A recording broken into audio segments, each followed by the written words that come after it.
Hello my YouTube family. So जैसे कि हमारा प्रीलिम्स बहुत ही ज़्यादा नज़दीक आते जा रहा है, फॉर्म भी ओपन हो गया, फिलअप भी हो रहा है। और जैसे जैसे नज़दीक आ रहा है वैसे वैसे हमें अपनी स्टडी भी ज़्यादा करनी पड़ेगी। तो उसी में हम आपको हेल्प करने के लिए, हमें पता है कि इन्वायरमेंट सेक्शन की हम बात करें और उसमें जब स्पीसीज की बात आती है तो उससे एवरी ईयर 2 से 3 क्वेश्चन आते ही आते हैं। तो हम ट्राई करेंगे कि जो स्पीसीज से जो क्वेश्चन आते हैं उसके बिहेवियर्स के बारे में पूछता है यूपीएससी, वो हम एटलीस्ट जो 3-4 क्वेश्चन आए तो उसमें 1-2 क्वेश्चन तो कर ही लें। ठीक है, इसलिए मैंने जितने भी पॉइंट से यूपीएससी क्वेश्चन उठाता है वो हमको पता है कि वो सारे पॉइंट यही होते हैं, या तो वो इंडियन एक्सप्रेस से लेता है, या द हिंदू से लेता है, या डाउन टू अर्थ मैगजीन से लेता है। तो मैंने इन सभी सोर्स को कंबाइन कर दिया है। ठीक है, और इसी अकॉर्डिंग हम स्टडी करेंगे। जितने भी सोर्स हैं 1 ईयर के, जून से लेकर दिसंबर तक, और उसके बाद में देख लेंगे। तो चलिए स्टार्ट करते हैं। तो फर्स्ट न्यूज है जो इंडियन एक्सप्रेस में आई हुई थी, एलगई के बारे में। एलगई जो यूपीएससी का है, बहुत ही उस यूपीएससी को एलगई से प्यार होता है और वो उस पे क्वेश्चन आता ही आता है, या ऑप्शन में एक हर ईयर आता ही आता है। तो एक न्यू एलगई डिस्कवर हुई है महाबलेश्वर महाराष्ट्र में। ठीक है, जो कहते हैं कि वो ऑक्सीजन सप्लाई करती है। तो एलगी के बारे में अब मैं आपको कुछ पॉइंट बताऊंगा और आप ये ट्राई करना कि उसमें से 1-2 पॉइंट आप याद रख लो, ज़्यादा मैं बताऊंगा भी नहीं। First, algae can be used as a food for the humans and animals both. Okay. Second, algae is a rich source of proteins. Okay. Algae can also be used for the biofuels.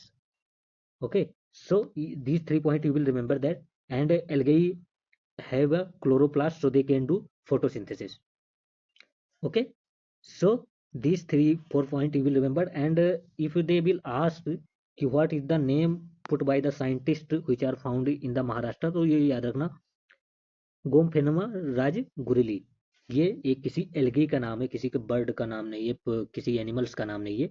ये algae का नाम है जो कि oxygen supply algae है, महाराष्ट्र में पाई जाती है। ठीक है, तो ये आप याद रखेंगे इतना। फिर एक लेक न्यूज में थी, उसको भी आप याद रखेंगे। सेनेगल की पिंक लेक है।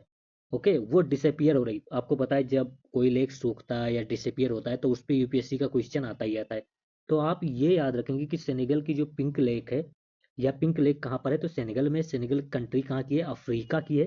ठीक है, वो डिसअपियर हो रही है, वहाँ का वाटर खत्म हो रहा है।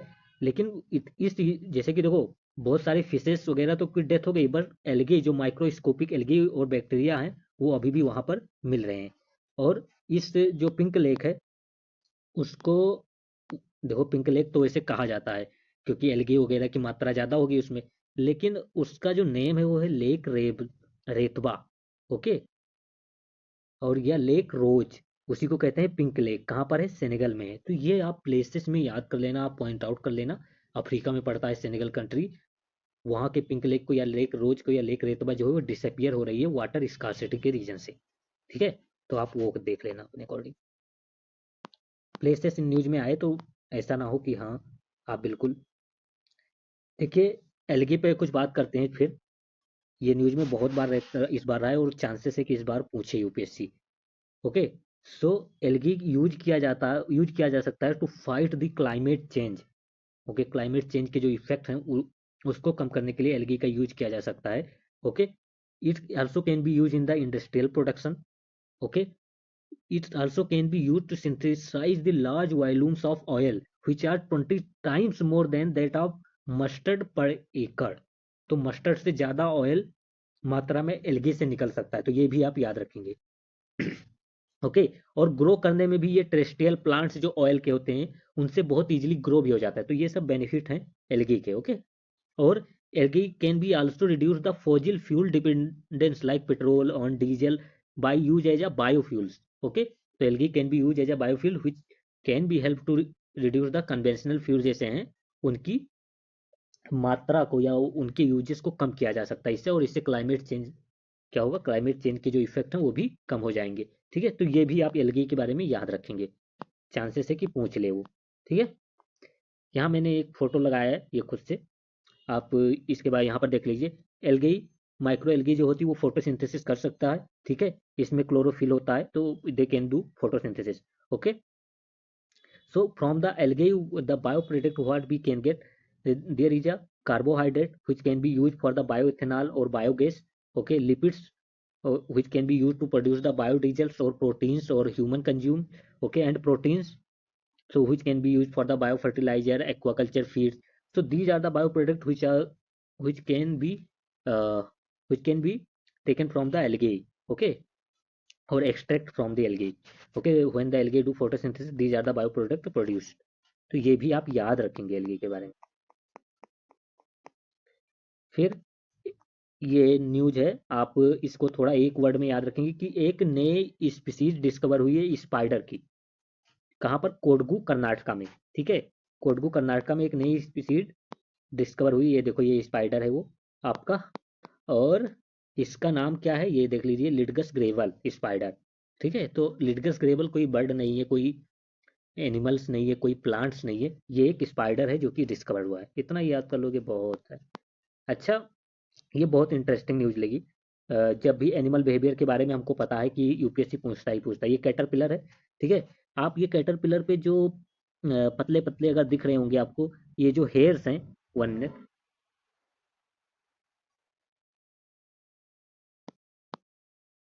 यस, ये कैटरपिलर के जो हेयर्स हैं ना, ये साइंटिस्ट ने फाउंड किया है कि they through the hairs they can sense the electric field. Okay, so caterpillar have a ability to sense the electric field through the hair और through the structure on their bodies. तो ये आप याद रखना caterpillar के बारे में. ठीक है, सो वो ऐसा करके वो इलेक्ट्रिक फील्ड को सेंस कर सकते हैं.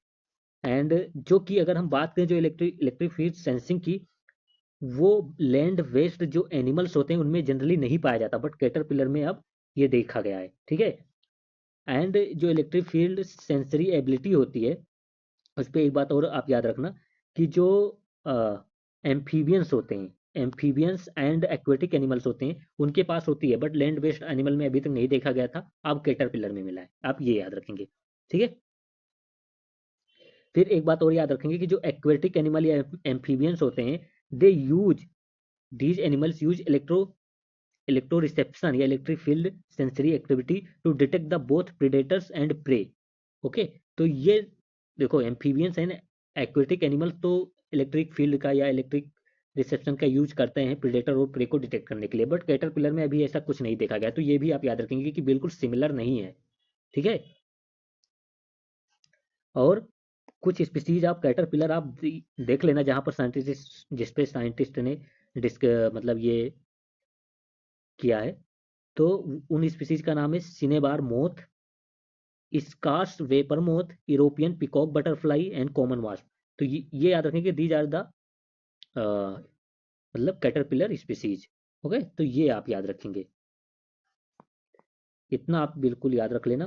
कैटरपिलर की अगर किंगडम की बात करें तो वो होता है एरेथ्रोपोड्स किंगडम, ये आपको तो पता ही होगा.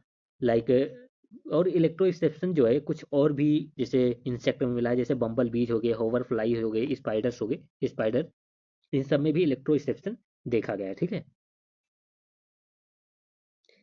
तो बाकी आप ये डाउनलोड करके पढ़ लेना, जितना बताना था उतना बता दिया मैंने. तो यही है आपका कैटरपिलर. देखिए, ये द हिंदू में भी आया था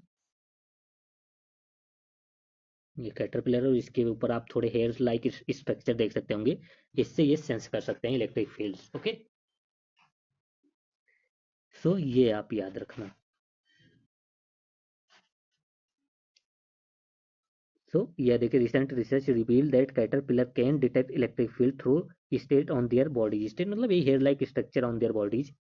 ओके, तो ये आप याद रखना. An adoption known as a electro reception. This sensory ability is predominantly found in the aquatic and amphibians. वही बताया था, एक्वेटिक और एम्फीबियंस में पहले से दिखा था, पहले से पता था साइंटिस्ट को, लेकिन लैंड बेस्ड एनिमल में कैटरपिलर में देखा गया पहले, but has now been observed in these terrestrial insects. Okay, तो बाकी आप देख लेना वो पढ़ के. एक प्रोजेक्ट का नाम आप याद रखना, मानसून क्रॉप्स. इसमें ज्यादा मैं आपको नहीं बताऊंगा. It is a project in the Kerala. Okay, जो कि डॉक्यूमेंट करेगा मेढक, जो फ्रॉक्स होते हैं केरला के, उनको डॉक्यूमेंट करने का है. ओके, उनके बारे में लिस्टिंग करना है, फ्रॉग ऑफ केरला. तो फ्रॉग के बारे में कुछ बिहेवियर मैं बता दूं, उतना ही बिहेवियर आप याद रखेंगे, ज़्यादा नहीं। फ्रॉग का बिहेवियर एक है कि मानसून टाइम पर they are most active and they breed more during the monsoon times. Okay, and frog is also a indicator species of ecosystem, so they are use to indicate the health of ecosystem. तो ये भी आप याद रखेंगे frog. Monsoon frog project तो मैंने बता दिया, केरला का याद भी रखेंगे आप। ओके, और आईयूसीएन जो कि रेड डाटा लिस्ट दिखाता है कि कितने कौन कौन से एनिमल कितने ज़्यादा खतरे में है, कितना डेंजर है उन पे, उसके अकॉर्डिंग 41% जो फ्रॉग्स हैं वर्ल्ड में, they are in endangered list, और दे हैव अ इंडेंजर और danger to go extinct. Okay, तो ये आप याद रखेंगे, बस इतना ही उसमें देखना था, ज़्यादा नहीं, उतना आप पढ़ लेंगे उतना ही काफ़ी होगा। अब ये देख लीजिए, ये एक पौधा है, आप ये देख लीजिए, ये बार्सिलोना में मिला है, ये फर्न स्पीसीज है बार्सिलोना की, और इसमें कहा गया कि जो जितने भी लिविंग ऑर्गेनिज्म है उसमें सबसे ज़्यादा जो लॉन्गेस्ट जिनोम है वो इसी में मिला है। तो ये फर्न स्पीसीज है, बार्सिलोना एक टेरिटरीज है फ्रेंच की। देखते हैं अभी,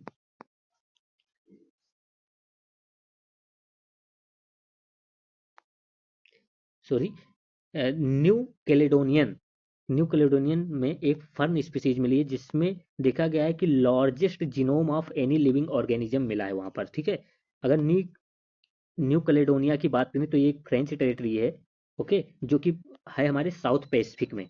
तो आप ये लोकेशन भी याद रखेंगे न्यू कैलेडोनिया का, क्योंकि ये न्यूज में आ चुका है, साउथ पैसिफिक में है, फ्रेंच की टेरिटरीज है, और लॉन्गेस्ट जो जीनोम मिला है लिविंग ऑर्गेनिज्म में वो एक फर्न का मिला है यहीं पे। ठीक है, और इस फर्न का नाम अगर आप याद कर लें तो याद कर हो जाए तो ठीक है, मिस मिस पीटर्स ओबलेंसलोटा, जैसे भी आप ये प्रोनाउंस कर लेना। This is the rare species of fork fern found in the island nation of New Caledonia and overseas French territory situated in the southeast Pacific has become world record holders। Okay, कितने ज्यादा, यहाँ पर देख लीजिए, at 164.5 billion base pairs इसके genome मिले। This record the breaking genome challenging current understanding and open new avenue to explore the genome understanding. तो वो सब आप ठीक है जो लिखा है, लेकिन वो याद रखेंगे, टेरिटरीज एंड वो, ठीक है। अच्छा, वी नो दैट कि the problem of urbanisation, rapid urbanisation, agriculture expansion and habitat loss has increased the loss of biodiversity। Okay, and poses this threat to biodiversity. ऐसा ही एक केस आया है, आप नाम याद रखेंगे, एडजुटेंट स्टॉर्क। ये जो है एडजुटेंट स्टॉर्क इसको कहते हैं। ठीक है, it is a bird generally feed on the wastage. Okay, so this is generally found on the, ये भी याद रखेंगे, ब्रह्मपुत्रा वैली में, ब्रह्मपुत्रा रिवर वैली के अराउंड पाया जाता है, जैसे गुवाहाटी हो गया, मोरीगांव हो गया, नागौन हो गया। This area it is found much, but due to organization they are became the most endangered bird species.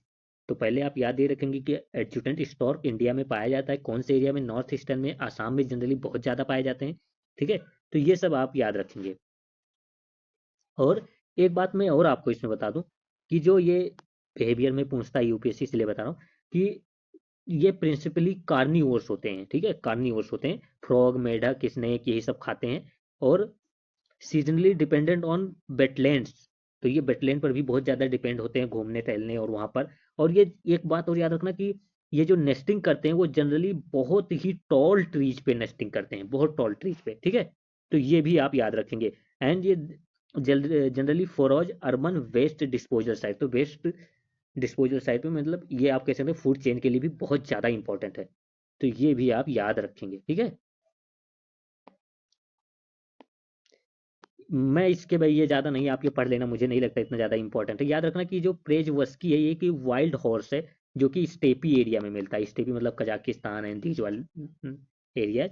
Okay, it is also found in the Mongolia, Russia, France. आप ये याद रखेंगे। चेरनोबिल, चेरनोबिल तो आपको पता ही होगा, यूक्रेन के, Ukraine में एक साइट है किसकी, न्यूक्लियर एनर्जी की। ठीक है, तो ये भी आप याद रखेंगे, और इसके 3 स्पीसीज के नेम याद रखेंगे अगर याद हो जाए तो, जैसे जोरो हो गया, इफ्सलोंका हो गया, एंड जेटा 2 हो गया। तो these are the species of horses, बस, और नहीं, मुझे नहीं लगता इंपॉर्टेंट है इतना। ठीक है, वाइल्ड हॉर्स है वो, मैंने आपको बता दिया था कि वो वाइल्ड हॉर्स है जो कजाकिस्तान में जनरली पाया जाता है। ठीक है, और ये अभी इंडेंजर्ड है। Native is a Kazakh's steppes and they are the endangered species. Okay, यहाँ पर आप कजाकिस्तान देख लीजिए।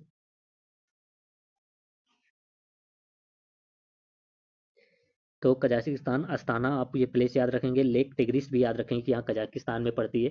किर्गिज स्टेपीज आपको तो पता ही होगा। यूराल रिवर, ये भी आप याद रखेंगे, यूराल।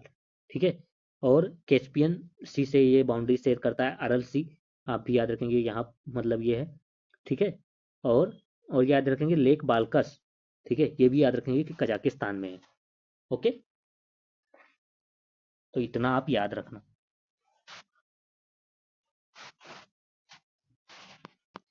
बाकी आप वो देख लेना, इतना ज़्यादा मुझे इम्पोर्टेंट नहीं लगा। फिर ये आप याद रखेंगे कि साइंटिस्ट ने फिर माइक्रोएल्गी का आ गया question. Scientist have identify microalgae as a potential protein supplement. मैं आपको पहले ही बता चुका हूँ, जून का है ये 2024 में। तो microalgae can be a potential source of protein, can be a potential source of biodiesel, can be a potential source of oxygen का तो है ही, एंड अदर जैसे bio ethanol and all these things. Okay, तो ये आप याद रखेंगे। ये देख लो माइक्रोएल्गी, इसके बारे में मैं पहले ही बता चुका हूँ। अच्छा, एक इंटरेस्टिंग न्यूज मैं आपको बताता हूँ। ये साइंटिस्ट ने फाउंड किया using the AI, artificial intelligence, कि जो एलिफेंट होते हैं ना, they call each other by their names. So elephant have their own names and they called each other by names, and when elephant call the other elephant by names, it is a most मतलब it is the other elephant will be proactive, मतलब and he will be response generally very fast rather than the calling by other sounds. Okay, तो ये आप याद रखेंगे कि elephant के भी आपस में नेम होते हैं, ये भी फाउंड है। देखो नेचर में एलिफेंट इस बार बहुत ही इंपॉर्टेंट है, एलिफेंट का भी आप पढ़ के जाएंगे जो भी आपको पता होगा। फिर अगर मैं एक कंपेरिजन बताऊं, एक तो ये आप याद रखेंगे, जो अफ्रीकन एलिफेंट है और जो एशियन एलिफेंट है या इंडियन एलिफेंट है, अफ्रीकन एलिफेंट ज़्यादा बड़ी होते हैं, लार्ज साइज होता है इंडियन एलिफेंट से। ठीक है, और जो अफ्रीका की जो फॉरेस्ट एलिफेंट है वो क्रिटिकली इंडेंजर है, और जो सवाना है वो इंडेंजर्ड है। तो ये भी आप याद रखेंगे। और Indian elephant is vulnerable, I think आप ये चेक कर लेना इसका। ठीक है, वैसे ये पूछेगा नहीं, ये आप याद रखेंगे। और तो बस इतना ही इसमें, और इम्पोर्टेंट नहीं है कुछ। और ये तो आपको पता ही होगा, यूपीएससी ने पूछा था कि जो एलिफेंट होते हैं उनके ग्रुप को कौन लीड करता है, तो ये मेट्रीलिनियल होते हैं, तो ये फीमेल ही ग्रुप को लीड करता है एलिफेंट में। ठीक है, तो ये भी आप याद रखेंगे। ठीक है, वही न्यूज है, न्यू दिल्ली के न्यूज़पेपर में आया था एक्सप्रेस में, कि elephant have names for each other. Okay, तो एलिफेंट के नेम होते हैं एक दूसरे के। एआई टूल, आर्टिफिशियल इंटेलिजेंस का यूज करके ये पता लगाया गया। तो हाँ, ये अगर पूछा जाए कि in where the artificial intelligence technology can be used, तो अगर ऐसा कोई ऑप्शन आए कि to knowing the sounds of the animals, तो वहां पर कंफ्यूज नहीं होना है, मार देना है कि हाँ सही है। ठीक है, तो ये आप पता याद रखना। The study African elephant address the one another with individual specific name like calls. Okay, तो ये आप याद रखेंगे। बाकी आप ये डाउनलोड करके पढ़ लेना। फिर कुछ और अगर एनिमल की बात करें जो ह्यूमन के साउंड को इमिटेट करते हैं, तो वो जैसे डॉल्फिन हो गए, पैरोट्स हो गए, पैरट्स मतलब तोता हो गए, वो भी ऐसा करते हैं। देखो, they observe that the individual elephant reacted more strongly when they heard their name compared with when they heard rumble directed eight other elephants. तो जब नेम के द्वारा कोई एलिफेंट एक दूसरे को बुलाता है, तो वो बहुत जल्दी रिएक्ट करते हैं rather than the simply rambling sound. Okay, क्योंकि और रंबलिंग साउंड मतलब मोस्ट वोकल जो लैंग्वेज होता है एलिफेंट का, वो रंबलिंग साउंड ही होता है। तो ये भी आप याद रखेंगे। देखो, ये तो अभी ये क्लियर होगा कि हाँ एलिफेंट एक दूसरे को नेम से बुलाते हैं, बट अभी ऐसा कोई भी एविडेंस नहीं मिला है कि elephant also have name of other object. तो ऐसा नहीं है कि हाँ पेड़ को क्या बुलाते हैं या अदर एनिमल को क्या बुलाते हैं किस नेम से, ये अभी नहीं श्योर है, और ऐसा अभी कोई एविडेंस नहीं मिला। केवल वो आपस में एक दूसरे से को नेम से बुलाते हैं, ये एविडेंस मिला है। ठीक है, बाकी आप देख लेना। ये बहुत ही इंटरेस्टिंग स्टोरीज है, फ्रेसियस प्लांट्स। ठीक है, और अच्छे से हम देखेंगे इसको। ये यहाँ पर पहले पढ़िए। For their survival some plant kill, other even turn into parasites. Okay, मतलब ये तो हमने देखा कि हाँ, एनिमल्स में जनरली क्या होता है कि एक दूसरे को खाते हैं। मतलब अगर जंगल में देखते हैं तो शेर हिरन को खा रहा है कोई एक दूसरे, मतलब ऐसे जीवो जीवस्य भोजनम कहा जाता है, जीव ही जीव का भोजन है।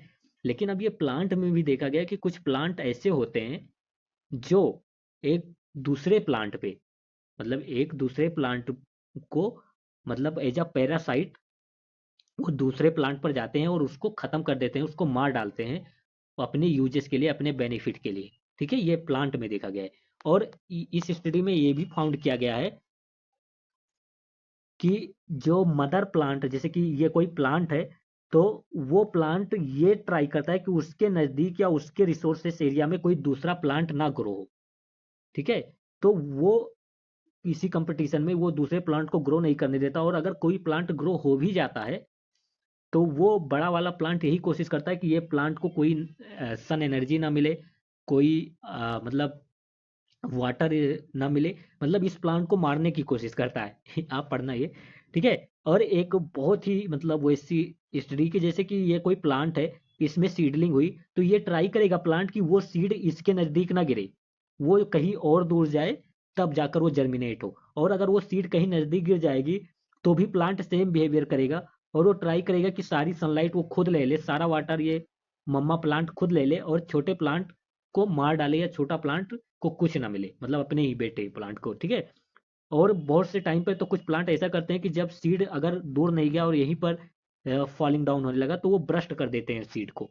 तो ये भी आप प्लांट बिहेवियर में याद रखना। ठीक है, और आपने ये तो सुना होगा ये कॉर्निवोर प्लांट्स के बारे में, कि कुछ प्लांट तो ऐसे होते हैं जो हनी ट्रैप करते हैं। They do honey trap, they trap the insect and eat them, तो they are the carnivore plants. जैसे हो गया पिचर प्लांट, जैसे हो गया Nepenthes. Okay, these are the plants which are carnivores and they are generally grow in the nitrogen deficient areas. Okay, तो ये भी आप याद रखना, यूपीएससी ने पूछ रखा है। ओके,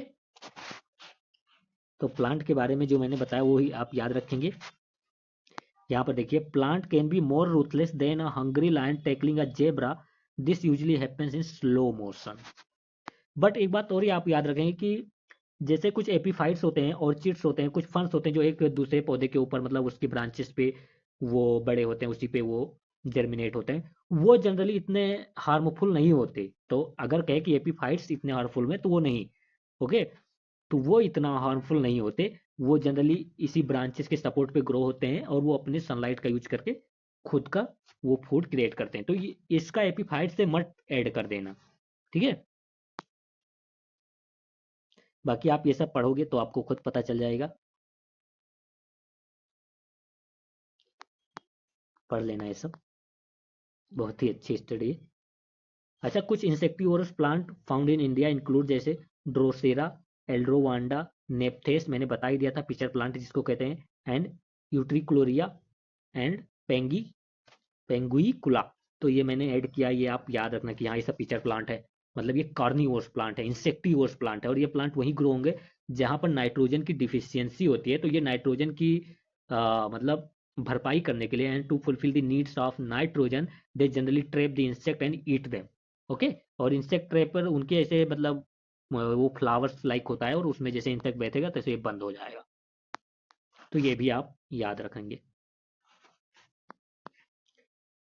ठीक है, तो ईटानगर हमको पता है कहाँ पर पड़ता है, अरुणाचल प्रदेश में पड़ता है। ठीक है, वहाँ पर बोटोनिकल सर्वे ऑफ इंडिया ने एक नया प्लांट की स्पीसीज डिस्कवर की है।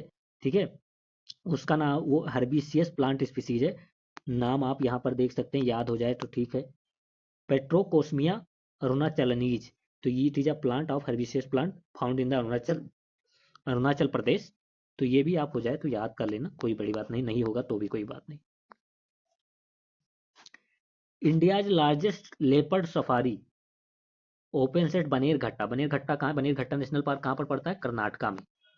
तो वहीं पर ये ओपन सफारी ओपन हुआ, इंडिया का लार्जेस्ट है और साउथ इंडिया का फर्स्ट है। ये भी आप याद रखेंगे, साउथ इंडिया का फर्स्ट है, इंडिया का लार्जेस्ट है। ठीक है। South India first and the country largest leopard safari was in inaugurated in Karnataka. तो ये आप याद रखेंगे। और बनेरघट्टा बायोलॉजिकल पार्क में हुआ है। और जैसे कि जो सफारी पे जो रूल लागू होता है या अप्लाइड होता है, as per the central zoo authority guidelines for safaris an area of 20 hectares has been demarcated and fenced for this safari. 20 hectares land को फेंस कर दिया गया है एज ए सफारी रूल के अंडर। तो ये भी आप याद रखना। बनेरघट्टा में मिलते ही होंगे, तभी वहाँ पर सफारी ओपन हो रही है, तो वो आप देख लेना। अच्छा, अगर यूपीएससी कभी आपसे ये पूछे कि जो बटरफ्लाई होती है जो generally generally can not fly much distance, okay, तो ये अब गलत हो जाएगा, क्योंकि एक ऐसा एविडेंस मिला है कि मतलब सम बटरफ्लाई है cross the even Atlantic ocean. Atlantic ocean मतलब 4200 किलोमीटर, मतलब अफ्रीका से वो साउथ अमेरिका पहुंच गई कुछ बटरफ्लाईज। तो ये आप याद रखना कि butterfly can also travel much distance. उस बटरफ्लाई का नाम क्या है जनरली, कहते हैं कि the painted lady butterfly, the painted lady butterfly. तो आप ये याद रखेंगे अब। Sub Saharan Africa to South America, इतना ज़्यादा डिस्टेंस शो कवर करते हैं 5 to 8 डेज में ही। 5 याद रखेंगे आप, ठीक है। तो अगर बटरफ्लाई के बारे में कभी बिहेवियर के बारे में पूछा जाए तो याद रखें। एक रेयरेस्ट मोथ इंडेमिक स्पीसीज पाया गया है, 172 साल बाद देखा गया है ये। मतलब इतने साल तक गायब था, लगता था कि एक्सटिंक्ट हो गया, खत्म हो गए, ठीक है। वेस्टर्न घाट में, इंडेमिक मतलब वेस्टर्न घाट में ही ओनली पाया जाएगा, ठीक है। तो वो नीलगिरी में अब डिस्कवर किया गया है। नाम आप देख लीजिए, मोथ की स्पीसीज है, आप याद रखेंगे, चिरटोलोपिस, ओके। और ये देख लेना आप। तो ये आप याद रखेंगे कि हाँ ये कोई बर्ड वगैरह नहीं है, मोथ की स्पीसीज है। अच्छा, ये आपने ये तो सुना होगा कि जो कूनो नेशनल पार्क है वहाँ पर चीता का इंट्रोडक्शन हुआ है, चीता इंट्रोडक्शन है took place in the Kuno national park. But it is a seen that कि आफ्टर द इंट्रोडक्शन ऑफ चीता, जब चीतल स्टॉक, चीतल मतलब ये जो हिरन जैसे होते हैं, उनके 2000 से ज़्यादा चीतल का स्टॉक जो है वो खत्म हो गया है, ठीक है, कम हो गया है। तो ये दिखाता है कि जैसे कि इंट्रोडक्शन जो होना चाहिए वो बहुत ही मतलब इकोलॉजिकल बैलेंस्ड होना चाहिए, ठीक है। तो ये भी आप प्रॉब्लम मीन्स में लिख सकते हैं जनरली इसको, ठीक है। तो ये आप याद रखना। यही वो सेम न्यूज है ये। और एक मिनट, ये आप याद रखें, Kuno has one of India's highest density of leopard and they can not be tossed around. Cheetah and leopard coexist with lion in Africa. तो ये को एग्जिस्टेंस मिलता है, मतलब ये तीनों एपेक्स प्रीडेटर हैं, फिर भी ये को एग्जिस्टेंस देखा गया अफ्रीका में कि चीता हो गया, लेपर्ड हो गया, लायंस हो गए, ये तीनों को एग्जिस्ट करते हैं, ठीक है।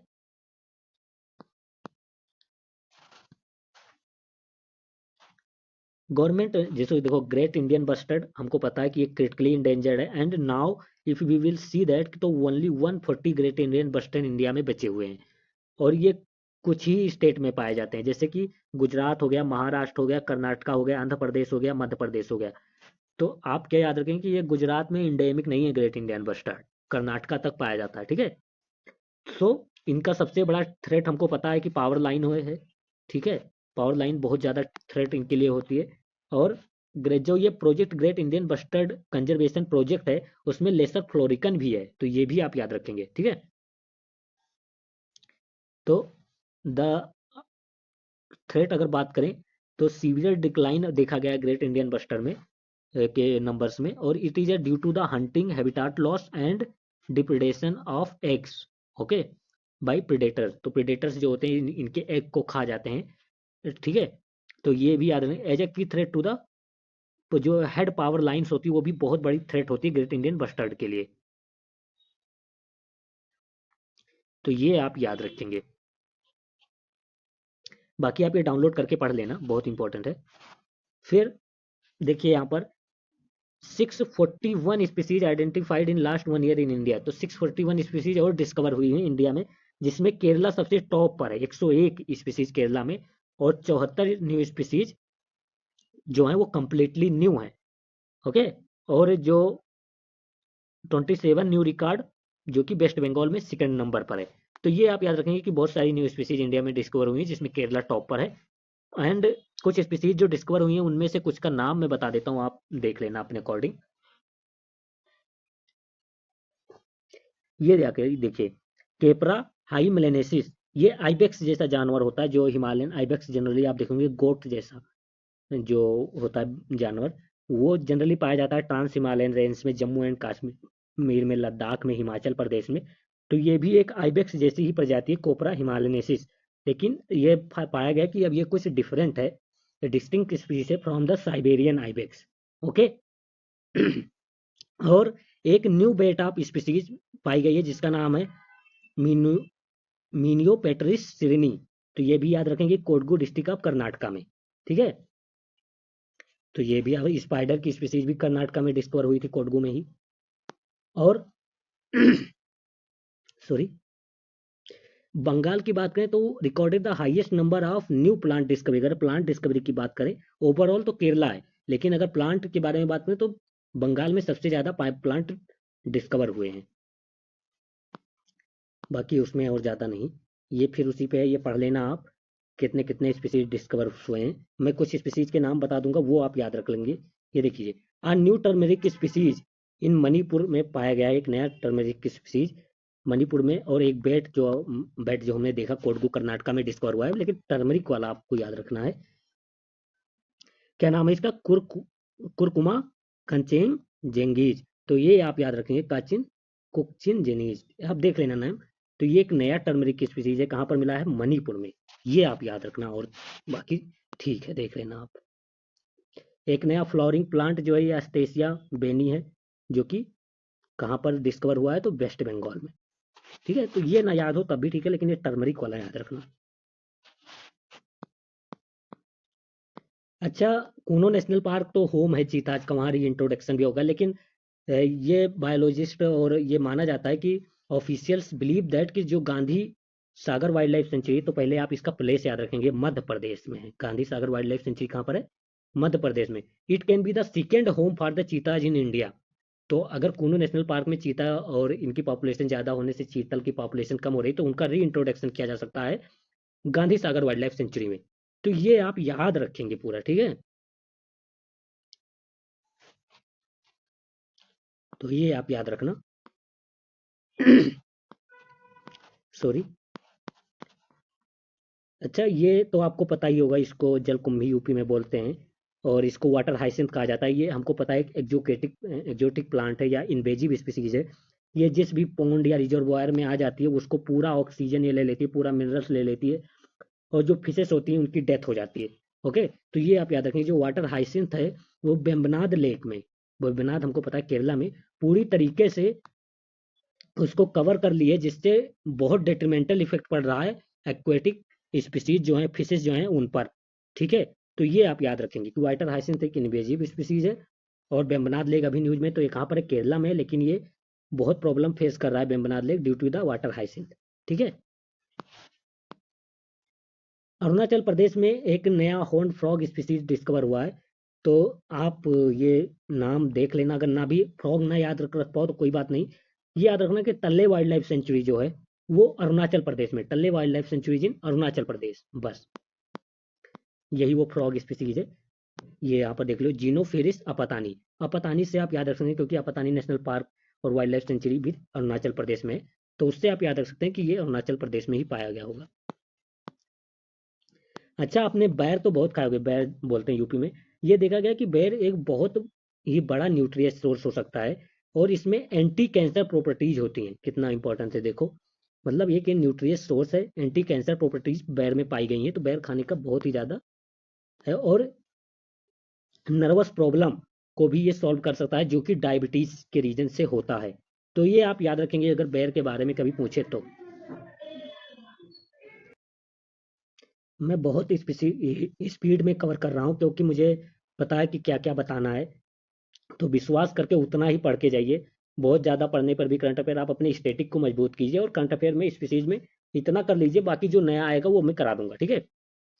तो बेर की स्पीसीज जो है, साइंटिफिक नेम भी बोल सकते हो, वो एलेंदा पाजम, जो एलेंदा पाजम है, वो बेर फ्रूट है। मोस्टली ग्रो कौन कौन से स्टेट में होता है?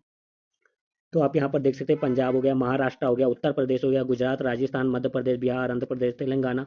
और ये बहुत ही न्यूट्रिशियस भी होता है, और ये विटामिन के का भी बहुत अच्छा स्रोत है, कैल्शियम का हो गया, मैग्नीशियम का हो गया, एंटी कैंसर प्रॉपर्टीज होती हैं, नर्वस प्रॉब्लम को सॉल्व कर सकता है। तो बेर खाना से स्टार्ट कर देना, ठीक है।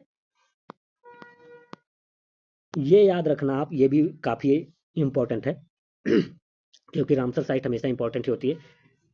अब next news is that is very important news I think for the UPSC prelims this year, क्योंकि रामसर कन्वेंशन एक ऐसा टॉपिक है जिससे क्वेश्चन आते ही आते हैं। ठीक है, हो सकता है कि क्वेश्चन ऐसे हो कि उसमें केवल प्लेसेस पूछ लिया जाए, साइट दे दिया जाए और पूछा जाए किस स्टेट में पड़ता है। तो ऐसे क्वेश्चन बहुत फ्रिक्वेंटली पूछा जाता है। तो आपको पता होगा अगर आप यूपीएससी कर रहे हैं कि बिहार में पहले से एक रामसर साइट थी, काबरताल। ठीक है, कावरताल रामसर साइट थी बिहार में पहले से ही। ठीक है, जो कि एक ऑक्सबो लेक भी है, यूपीएससी ने इस पे भी पूछ रखा है क्वेश्चन 2023 में, याद होगा तो। और दो और रामसर साइट बिहार में ऐड हुई हैं, जो कि पहले ये याद रखना, जो कि मैन मेड है, ह्यूमन मेड साइट है, नेचुरल नहीं है, मैन मेड साइट है। कौन कौन सी? ये दो है, नागी एंड नक्टी, जो कि बर्ड सेंचुरी है। ये भी, इनको भी अब रामसर कन्वेंशन में वेटलैंड्स ऑफ इंटरनेशनल इंपॉर्टेंस में ऐड कर लिया गया। तो ये आप याद रखना, दोनों बर्ड सेंचुरी हैं, इनको रामसर कन्वेंशन में ऐड कर लिया गया, दोनों मैन मेड है। नाम है नागी एंड नकटी, कहाँ पर? बिहार में है। ठीक है, ये दोनों आप याद रखेंगे, इसको भूलना मत। ओके, नंबर तो याद रखने की जरूरत नहीं कि कितने रामसर साइट। ये पीएमएफआईएस का मैंने फोटो लगा दिया, यहाँ पर आप देख लेना कि कौन कौन से साइट कौन कौन से स्टेट में है। जैसे मैं कुछ इंपॉर्टेंट की बताऊं जो यूपीएससी ने पूछ रखा है, आप याद रखेंगे कि होकेरा, जो होकेर सार है, वो कहाँ पर है? तो वो है हमारे जम्मू एंड कश्मीर में। दूसरा आप याद रखेंगे सुरीन सार एंड मानसार लेक कहाँ पर है? तो जम्मू एंड कश्मीर में। ठीक है, और आप याद रखेंगे इसमें तोसुमोरी एंड तोसोकर कहाँ पर है? लद्दाख में है। तो ये भी आप याद रखेंगे, ये सब रामसर साइट है।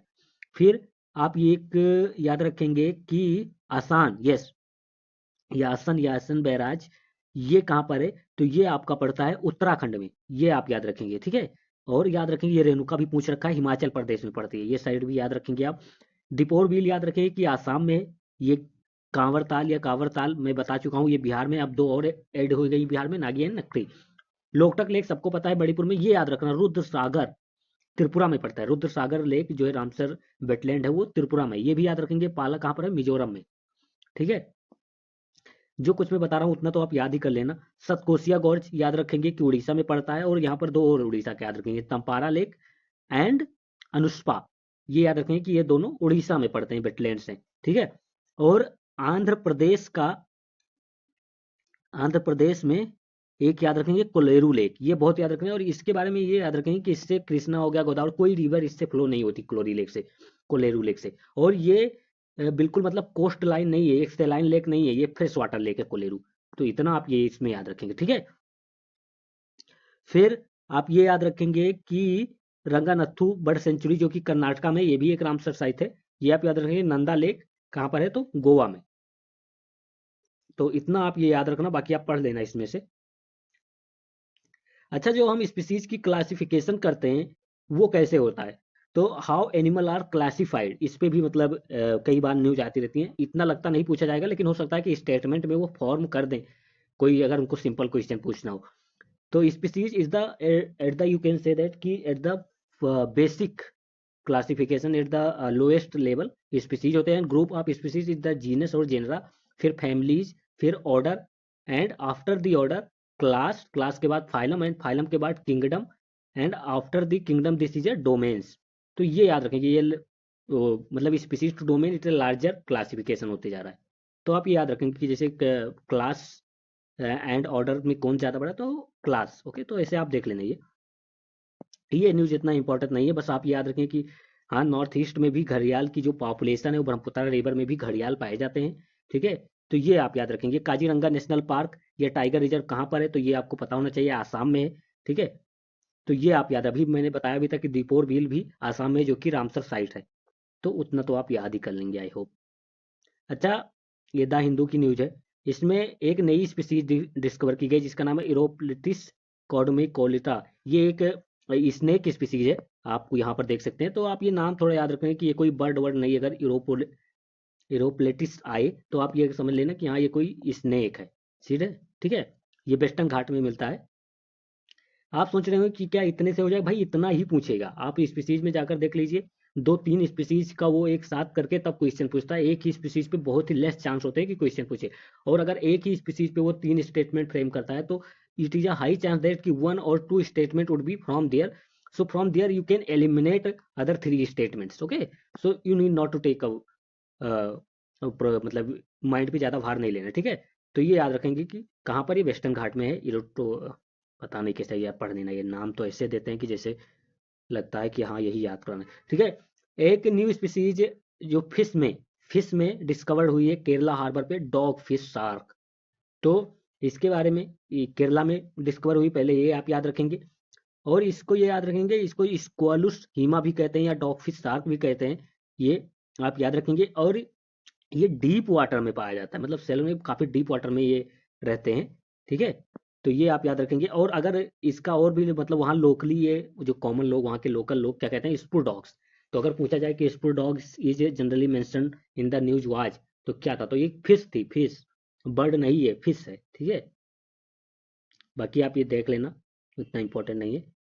हाँ, तो ये देख, स्टार टॉर्टोइज के बारे में दिया गया है, इस पे यूपीएससी ने क्वेश्चन पूछ रखा है। तो स्टार टॉर्टोइज स्मगल किए जा रहे थे कि एयर रूट से, अभी तक तो लैंड और ओशियन का रूट तो फॉलो ही कर रहे थे, अब एयर रूट से भी टॉर्टोइज जो है वो स्मगल किए जा रहे थे और पकड़ लिया गया है, ठीक है। तो ये आप याद रखेंगे। इसका आप ये याद रखेंगे कि स्टार टॉर्टोइज जो है वो schedule 1 of wild life protection act में आता है, तो इसमें मतलब हाईएस्ट प्रोटेक्शन दिया गया है। अब जो पकड़ा गया होगा उसको तो हाईएस्ट जेल होगी, ठीक है। तो ये याद रखेंगे। स्टार टॉर्टोइज इसको क्यों कहते हैं, क्योंकि इसके बॉडी पर आप देखेंगे तो ऐसे स्टार बना होगा, इसलिए इसको स्टार टॉर्टोइज कहा जाता है, ठीक है। तो ये भी याद रखेंगे। और वह one more data you will remember that it is highly one of the highest trafficked animal है जिसकी स्मगलिंग होती है, ठीक है। और इसको ऐसा माना जाता है कि जैसे कि ये जनरली साउथ ईस्ट एशिया में स्मगल होते हैं, तो वहाँ पर ऐसा माना जाता है कि इसके मेडिसिन में, इन सब में यूज किया जाता है, ठीक है। तो ये भी आप थोड़ा ध्यान में रखेंगे। फिर ये एक मूवमेंट जनरली चला हुआ है राजस्थान में, to protect the indigenous varieties of seed. तो ये इतना इंपॉर्टेंट तो नहीं है, बट मेंस के लिए आप याद रखें कि why there is a need to protect the indigenous varieties of seed in the race of the hybrid, और in the race of the you know that की different types of seed, hybrid seed आ रहे हैं, या फिर जिनके gene change seed भी market में आ रहे हैं। तो उसमें से इंडिजिनस वैरायटी जो है, जो लोकल वैरायटी सीड है, उनको प्रोटेक्ट करना क्यों जरूरी है। तो मैं एक दो रीजन बताता हूँ। जैसे देखिए, जो इंडिजिनस वैरायटीज ऑफ सीड है, मैंने भी ये पढ़ा नहीं है, मैं जस्ट एक जनरल सेंस में बता रहा हूँ, क्या मेंस में आप लिख सकते हैं। जो इंडिजिनस वैरायटी ऑफ सीड है, they are more you can say drought resistant, and they have highly adaptability to the Indian के क्लाइमेट। तो ये आप ऐसा लिख सकते हैं कि हाँ ये बहुत ड्राउट रेसिस्ट, जैसे कि वो लोकली अब यूज किए जा रहे हैं बहुत सालों से, तो वो अडॉप्ट कर चुके हैं इंडियन के क्लाइमेट को। जैसे इंडिया का climate is highly unpredictable, means sometimes it's rain a lot, sometimes it's a drought even in the monsoon seasons. So these crops have adopted over the years. So it is most likely that ki when the climate will be more worse, these crop will be adopt with the time, and their yield. Second thing is that their yield is almost stable. Stable in the sense that they have less climate change impact because they have adopt. So they generally have less climate change impact rather than to adopt, or rather than to showing a new seed from the international market. तो ये भी आप mains में लिख सकते हैं, बाकी आप सोचना अपने आप और बताना, ठीक है। फिर आपने नॉर्दर्न सिल्क रूट तो देखा होगा। नॉर्दर्न सिल्क रूट हमको पता है कि हाँ इटली से लेकर ऐसे इराक, ईरान, ओमान, यमन, फिर Jammu and Kashmir, China, Mongolia, यहाँ से होकर नॉर्दर्न सिल्क रूट जाता था। लेकिन सदर्न सिल्क रूट हमारा, ये जानते हो कहाँ से, बांग्लादेश, इंडिया और सिक्किम से होकर ऐसे आसाम वगैरह से म्यांमार की तरफ जाता था। तो आप ये थोड़ा सदर्न सिल्क रूट का भी आप ये याद रखना कि सदर्न सिल्क रूट जो था वो कहाँ से होके निकलता था। It was meandering in the Kalimpong and Sikkim in the eastern Himalayan, going to Lhasa in Tibet, Tibet से होते हुए ये जाता था। तो ऐसा कहा जाता है कि southern silk route there is a lot of flowering plant are found and they may be have been brought by the different merchants. Okay, तो ये आप याद रखेंगे। एक एक ये याद रखेंगे, बिंडरमेयर प्लांट। तो ये एक पाल्म प्लांट है, पाम ऑयल आपने सुना होगा, बिंडरमेयर। तो बिंडरमेयर सबसे पहले आप याद रखेंगे कि एक प्लांट है और ये फ्लावरिंग प्लांट है, ठीक है। तो ये भी सदर्न सिल्क रूट वाले एरिया में पाया जाता है। तो अगर पूछा जाए, यूपीएससी पूछे कि विंडरमेयर का रीजन क्या है, तो आप ये हिमालय वाला थोड़ा रीजन, नॉर्थ ईस्टर्न वाला थोड़ा रीजन बताना, ठीक है। सिलीगुड़ी दार्जिलिंग कॉरिडोर के अराउंड आप ये ध्यान में रखना थोड़ा। बाकी तो ठीक है, इतना इतना ज़्यादा नहीं, ठीक है। बाकी आप पढ़ लेना, ये सब आप डाउनलोड करके टेलीग्राम से। फिर एक ये बहुत इंटरेस्टिंग न्यूज़ थी कि हम जैसे देखते हैं कि बहुत ज़्यादा जो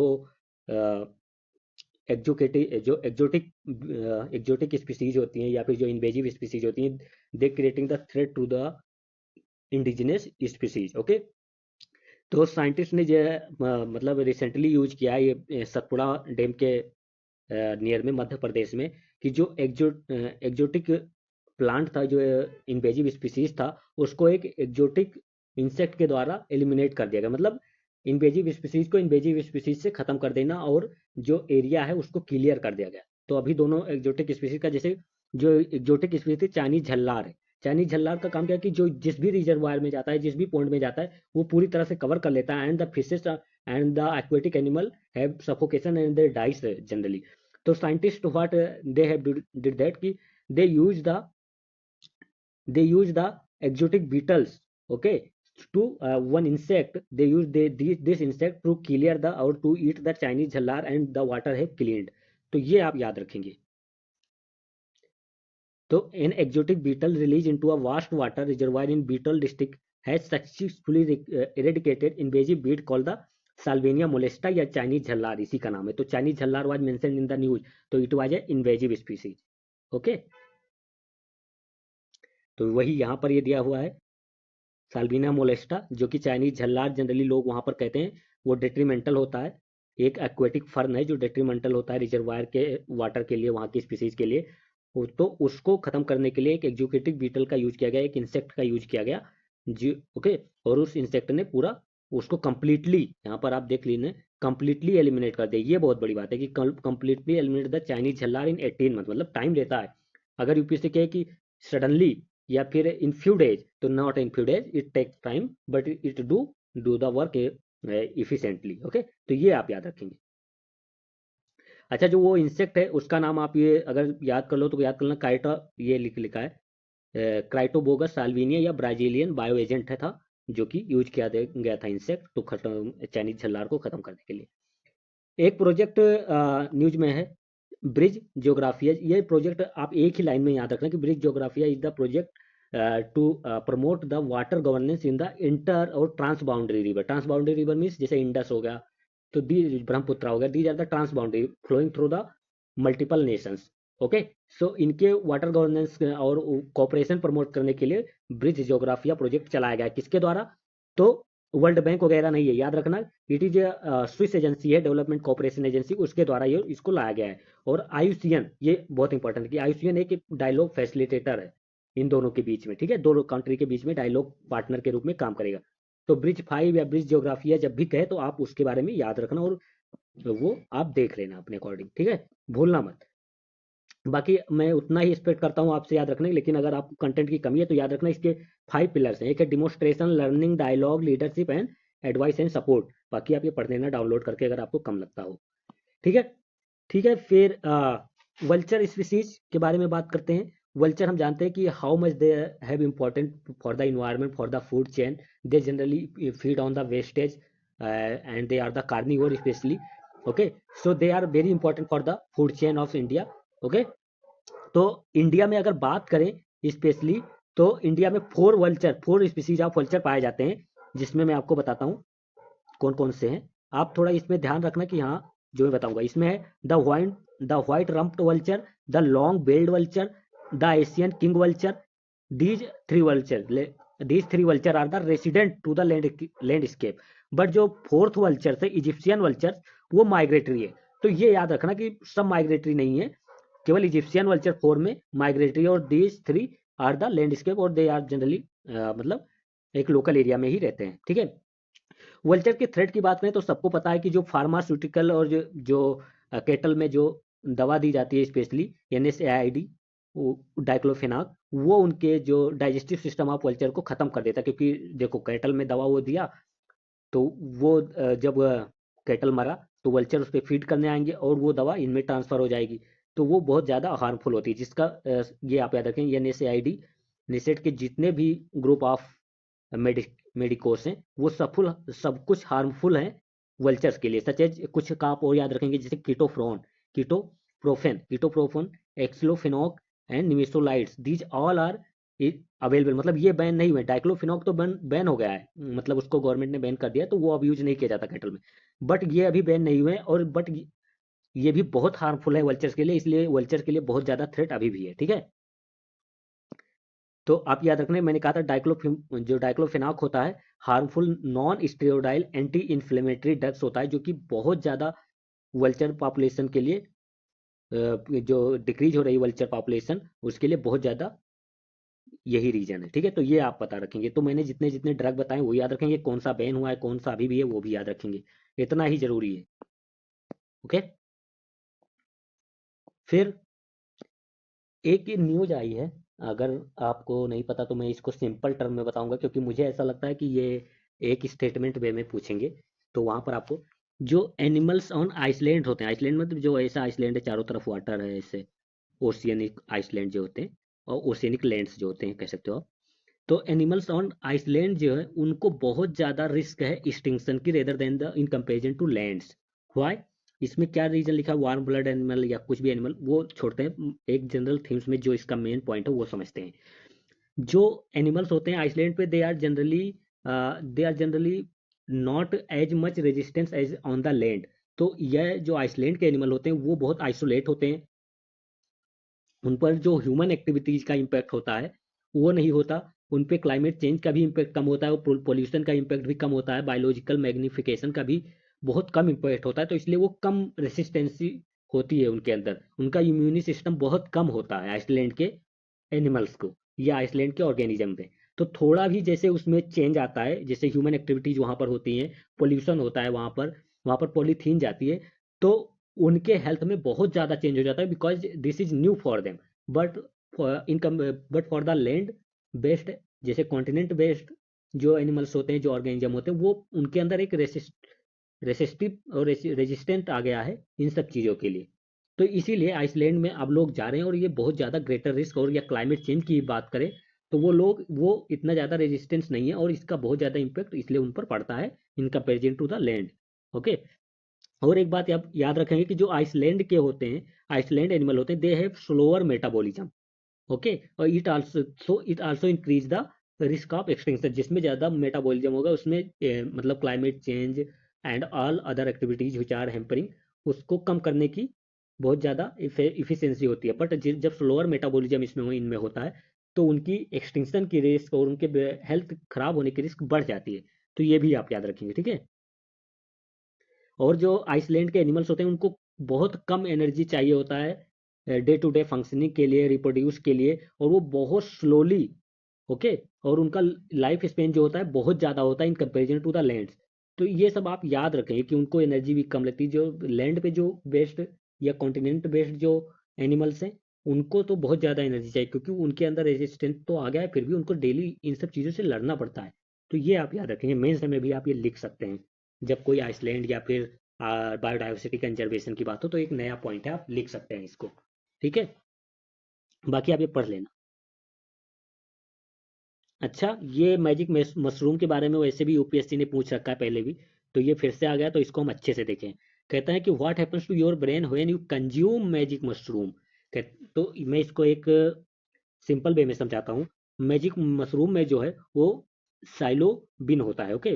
तो मैजिक मशरूम में क्या होता है, सिलोसिबिन होता है, एक कंपोनेंट है जो कि हेलुसिनेट कर देता है, जो भी इंसान मैजिक मशरूम को कंज्यूम करता है हेलुसिनेट करता है, and the neuron cell of brains, okay, and the sense ability of the brains, it gone to dysfunction, मतलब थोड़ी देर के लिए रिसेट हो जाती है जो न्यूरॉन्स होती है ब्रेन्स में, ठीक है। तो ये भी आप मैजिक मशरूम का ये इम्पैक्ट है, reset the entire network of neurons in the brain temporally not permanent, for the some time और सम पीरियड, ओके। तो ये आप याद रखेंगे। इसमें जो मैंने बताया था वो आप याद रखेंगे, कौन सा कंपोनेंट होता है, सिलोसोबिन, ओके, जो कि डिसिंक्रोनाइज कर देता है कंज्यूम करने के बाद ह्यूमन ब्रेन को, ओके। तो ये आप याद रखेंगे। फिर रिसर्चर ने ये भी फाउंड किया है कि जैसे कि जो ये मशरूम्स होते हैं इनको मतलब खाने के बाद क्या होगा जनरली, जो ये यूज किए जा सकते हैं मेंटल एक्सरसाइज को, मतलब मेंटल एक्सरसाइज में यूज किए जा सकते हैं, जिसको बहुत ज़्यादा टेंशन है उसके लिए भी यूज किया जाए, डिप्रेशन में के वाले पीपल्स के लिए यूज किया जा सकता है, उनके पूरा ब्रेन को एक बार रिसेट कर देगा ना। तो ये आप याद रखेंगे। ओके, यहाँ पर देखिए, इसको पढ़ते हैं थोड़ा। मैजिक मशरूम चांसेस है कि पूछे। Magic mushroom composition varies from the genus to genus, species to species.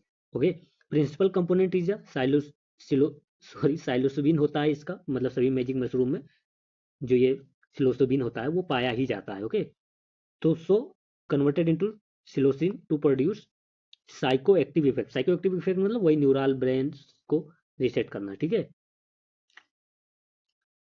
तो ये आप ये पढ़ लेना। बाकी में also present which can be modified the effect of magic mushrooms. Okay, इसको रहने देते हैं। एक मैजिक मशरूम की जो मोस्ट मतलब हाईएस्ट अमाउंट ऑफ जिसमें स्लेसोबिन होता है उसका नाम ये याद रखना, क्या लिखा है, पेनियोलिस सबल्ट्राटस। तो ये आप याद रखेंगे कि ये एक मैजिक मशरूम की स्पीसीज है, मशरूम की स्पीसीज है, इतना आप याद रखेंगे लेंगे तो बहुत है। ठीक है ये इतना नहीं इंपॉर्टेंट है, ये आप पढ़ लेना, उससे इतना इंपॉर्टेंट है नहीं है। ये याद रख, बनेर घट्टा कई बार न्यूज में आ चुका है, तो याद रखें Bannerghatta park, biological park is in Karnataka. बस इतना ही याद रखो, वहां पर बटरफ्लाई वगैरह पाई जाती हैं, ये भी देख लेना आप। ओके, ये देखो बटरफ्लाई, इसका नाम देखेंगे हम। ये बटरफ्लाई है, इसका नाम याद रखेंगे आप, अगर याद हो जाए तो। ये है इसका नाम, क्या लिखा है, ब्लेनोइस ओरुटा, रोटा। तो ये it is a butterfly. Okay, तो ये आप याद रखेंगे, ये भी आप याद रखेंगे। अलाइम सोयल टोयल, ये भी एक बटरफ्लाई है, याद हो जाए तो याद रख लेना, कहीं एक बार में पूछ ले कि हाँ ये क्या है। तो फिर क्या है, डार्क ब्लू टाइगर्स, ये तो याद ही कर लेना क्योंकि इसका नाम फैंसी है तो पूछने के चांसेस हैं। ओके, तो ये डार्क ब्लू टाइगर देखो डार्क की तरह है, तो ये भी एक बटरफ्लाई स्पीसीज है। अच्छा, मैं कुछ चीज़ें आपको इस आर्टिकल्स में बताऊंगा जो कि प्रीलिम्स के लिए इंपॉर्टेंट है, तो थोड़ा ध्यान दीजिएगा हर पॉइंट पे। आपको लगता होगा मैं हर आर्टिकल में बहुत कम बोलता हूँ, जितना बोलता हूँ लेकिन उतना ही अगर उस आर्टिकल से आएगा तो वो क्वेश्चन सॉल्व होने के चांसेस 90% है, बस आपको ध्यान देना है। साइट्स एक इंटरनेशनल ट्रीटीज है जो कि मॉनिटर करता है किसी भी ऑर्गेनिज्म, किसी भी प्लांट का ट्रेड को इंटरनेशनल लेवल पर, जिससे कि कोई चीज़ स्मगल ना हो कोई, और बायोलॉजिकल कंजर्वेशन को प्रमोट करता है, जिससे कि बायोडाइवर्सिटी को कंजर्व करता है, जो कि थ्रेटेंड एनिमल के ट्रेड को बहुत ज़्यादा रिस्ट्रिक्ट करता है। ओके, तो साइट्स जो अपेंडिक्स 1 में एनिमल्स हो गए उनका तो ट्रेड बिल्कुल तरह बैन है, मतलब उनका ट्रेड इंटरनेशनल लेवल पे हो ही नहीं सकता। ठीक है, तो ये मैंने ऑर्गेनाइजेशन के बारे में बता दिया। तो इन्होंने क्या किया है कि अगार वुड एक प्लांट ट्रीज होती है, कहाँ पर होती है, नॉर्थ ईस्ट में बहुत ज़्यादा फार्मर्स इसको ग्रो करते हैं, मतलब कमर्शियल ग्रो करते हैं, तो उसके लिए कुछ अपने रूल रेगुलेशन को स्लो कर दिया है, कम कर दिया है। तो अब क्या इसका इफेक्ट पड़ेगा कि अगार वुड जो ट्रीज है उसको कमर्शियल कल्टीवेशन होगा और नॉर्थ ईस्ट स्टेट में एक नया सोर्स ऑफ इनकम मिलेगा उनको। ठीक है, तो ये आप याद रखेंगे। तो अगार उड़ के बारे में इतना मैंने बता दिया। आप ये अगर पूछा जाए कभी वन लाइनर में कि कौन सी ट्रीज अभी जनरली ऐसा है, तो आप ये देख लेना। अगार उड़ से जो एक्सट्रैक्ट होता है उस वो कहाँ कहाँ पर यूज किया जाता है, तो इंसेंस एयर फ्रेशर हो गया, प्यूरीफायर्स हो गया, मेडिसिन हो गया, इन सब चीज़ों में इसके बायो प्रोडक्ट अगार उड़ के यूज किए जाते हैं। ठीक है, तो ये आप याद रखेंगे। बाकी आप ये स्पीसीज का नाम जैसे अक्यूलोरा मलेसनिसिस, तो अपेंडिक्स 2 में ये अगार उड़ अपेंडिक्स 2 में था, और तो ये आप याद रखेंगे कि ये अगार उड़ के नेम है। बाकी आप ये पढ़ लेना। ठीक है, अब बाकी इतना मुझे नहीं लगता कि इम्पोर्टेंट है। विलेज मोन्स ये बिल्कुल नहीं इंपॉर्टेंट है इतना। Village mourns on the death of century old tree, मुझे नहीं लगता ये बहुत ज़्यादा इंपॉर्टेंट है, बट आपको ये याद रखना है कि मैं बताता हूँ क्या याद रखना है। ये इसका नेम है आपको याद रखना, ओल्ड इंडियन सीरीज ट्री। तो सीरीज ट्री जो है ये मतलब एक ट्री की स्पीसीज है और ये बहुत सा ज़्यादा टाइम तक ये जीवित भी रहता है, ये भी आप याद रखेंगे। ओके, तो ये आप देख लेना, बाकी मुझे नहीं लगता कि इतना इंपॉर्टेंट है यार, छोड़ो। गोदावरी गोदावरी वाले रीजन में पाया जाता है, देख लेना अपने अकॉर्डिंग। हाँ, तो after 61 years 4 ringed butterfly resurface in India. 61 years तक कोई दिखा ही नहीं था इनका। ये देखो 4 रिंगड क्यों कहा जाता है, 1 ring 2 ring 3 ring 4 ring, 4 ringed butterfly हो गए। They are the family, these family मतलब these butterfly mostly found in the China. तो चाइना में ज़्यादा पाई जाती है इंडिया से, ये भी आप याद रखेंगे। ठीक है, इनके डिस्ट्रीब्यूशन के बारे में बहुत कम पता है अभी, लेकिन चाइना में है ये तो आपको पता ही चल गया। अच्छा, बॉम्बे नेचुरल हिस्ट्री ने इसके बारे में डिस्कवर किया, तो इसका एक 4 रिंगड बटरफ्लाई का साइंटिफिक नेम कह सकते हो या अदर नेम कह सकते हो, यूप्थियामा कैंटली। तो अगर पूछा जाए कि यूप्थियामा क्या है, तो ये बटरफ्लाई के स्पीसीज में आते हैं, इतना तो आप याद कर ही लेना। ठीक है, फिर नामदफा के बारे में, नामदफा नेशनल पार्क आपको पता ही होगा कहाँ पर है, तो ये अरुणाचल प्रदेश में पड़ता है। ठीक है, इसके बारे में तो मुझे ज़्यादा लगता नहीं कि बताना चाहिए, आपको पता ही होगा। एंड एक बात और इसके बारे में आता है कि it is in Arunachal Pradesh and it eastern most, ये important, eastern most tiger reserve है ये, जो कि बॉर्डर करता है म्यांमार से। ओके, तो ये आप याद कर लेना अगर हो जाए तो बाकी आप युफ्थियामा याद रखना कि ये बटरफ्लाई है। अच्छा, ये मतलब यूपीएससी हो सकता है स्टेटमेंट में पूछ ले तो पूछ ले, और नहीं तो चांसेस बहुत कम है। इसीलिए मैं इसके बारे में एक लाइन में बता दूंगा। आपको पता होगा कि जैसे जैसे हम ऊपर जाते हैं, as the altitude increases the air pressure, the air density decrease with the altitude increase, the air density air pressure decrease. Okay, so because in the lower latitude to flying the birds it is easy, because in the lower latitude, जो lower latitude पे there is a lot of airs. Okay, in the lower latitude, sorry latitude not altitude, lower altitude पे या lower elevation पे bird को fly करना बहुत easy होगा, क्योंकि वहां पर air density is higher. But when the bird goes on up, there the air density decreases, and to compensate, because they have to fly the high, to compensate bird what they do, they generally fly very fast। तो ये आप मतलब एक ऐसा मतलब क्या करेंगे, found the Turkey vulture जो है fly faster at higher altitude to compensate for the lack of lift cause, because the air at the highest elevation या at the high elevation is at low density। so when the air at high elevation is at low density, तो जो आप कह सकते हैं lifting होगा वो कम होगा अगर स्लो फ्लाई करेंगे। तो इसीलिए बर्ड क्या करते हैं, they generally fly faster to compensate the low density airs. Okay, तो इतना ही बस, और नहीं उसमें होता।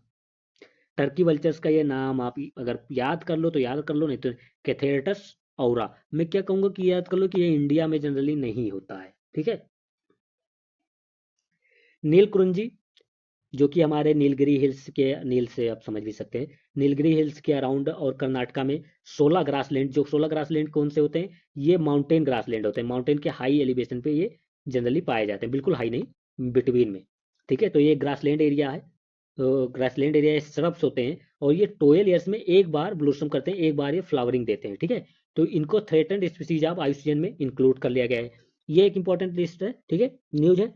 तो आप क्या क्या मैंने बताया, 3 पॉइंट आप याद रखेंगे कि नीलकुंजी 12 ईयर्स में एक बार फ्लावरिंग करता है, ब्लूम्स होता है, and it is a shrub which are found at the mountain height, medium mountain heights in the 16 grassland. Okay, तो ये आप याद रखेंगे। बाकी ये भी इस पॉइंट पर भी आप फोकस कर लेना कि western Ghat is a true blooming one series. तो ये एंडेमिक होते हैं वेस्टर्न घाट के, आप ये याद रखेंगे। हाई एल्टीट्यूड पे जनरली, जो हाई एल्टीट्यूड में 16 ग्रासलैंड इकोसिस्टम होता है, वहां पर ये जनरली पाए जाते हैं। बाकी आप ये पढ़ेंगे तो हो जाए, पता चलेगा थ्रेट क्या है इनके लिए, मेन थ्रेट क्या है, under pressure conversion of T and, देखो जो लैंड्स है जहाँ पर ये पाए जाते हैं वहाँ को उनका कन्वर्जन हो रहा है, टी प्लांटेशन एरिया में कन्वर्ज हो रहा है, अर्बनाइजेशन फैल रहा है, तो almost 40% of has been lost. तो मतलब बहुत ज़्यादा ग्रेट थ्रेट भी है।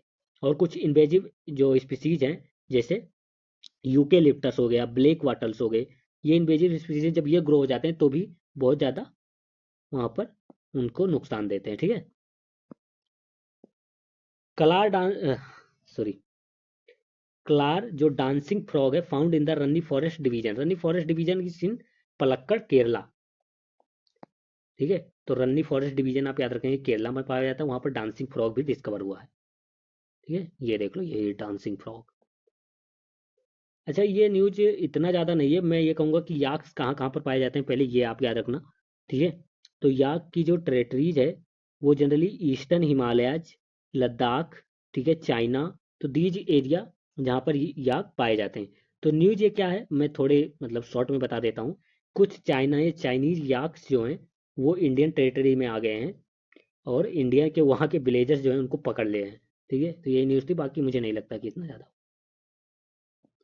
ये पढ़ लेना, बाकी आप देख लेना, उतना नहीं इम्पोर्टेंट है।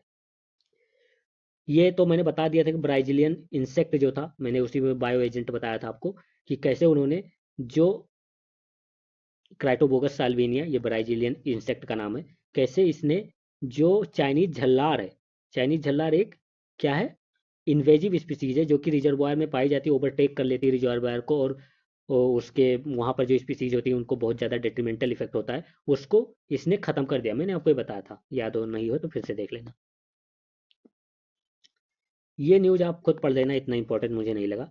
ठीक है, ये सन जो एग्जोटिक ट्रीज है उसको आंध्र प्रदेश फॉरेस्ट डिपार्टमेंट बहुत ही हाईएस्ट लेवल पर प्लांटेशन कर रहा है, और हाईएस्ट आंध्र प्रदेश गवर्नमेंट का कहना है कि हम 33% जो नेशनल फॉरेस्ट पॉलिसी है, जिसमें कहा गया है कि 33% जो कॉन्टिनेंट है, 33% इंडिया का जो भी एरिया है उसका 33% पर फॉरेस्ट होनी चाहिए, तो उसको हम फॉलो करेंगे। बाकी आप ये देख लेना, इतना ज़्यादा आई डोंट थिंक। ओके, बाकी पढ़ लेना यार अगर फ्री बैठे हो तो। जैसे कि इसमें एक स्पीसीज है, देखो, केनोकॉर्पस इरेक्टस, तो ये क्या है, तो यही मतलब ये ट्री है, ऐसे आप देख लेना। ठीक है,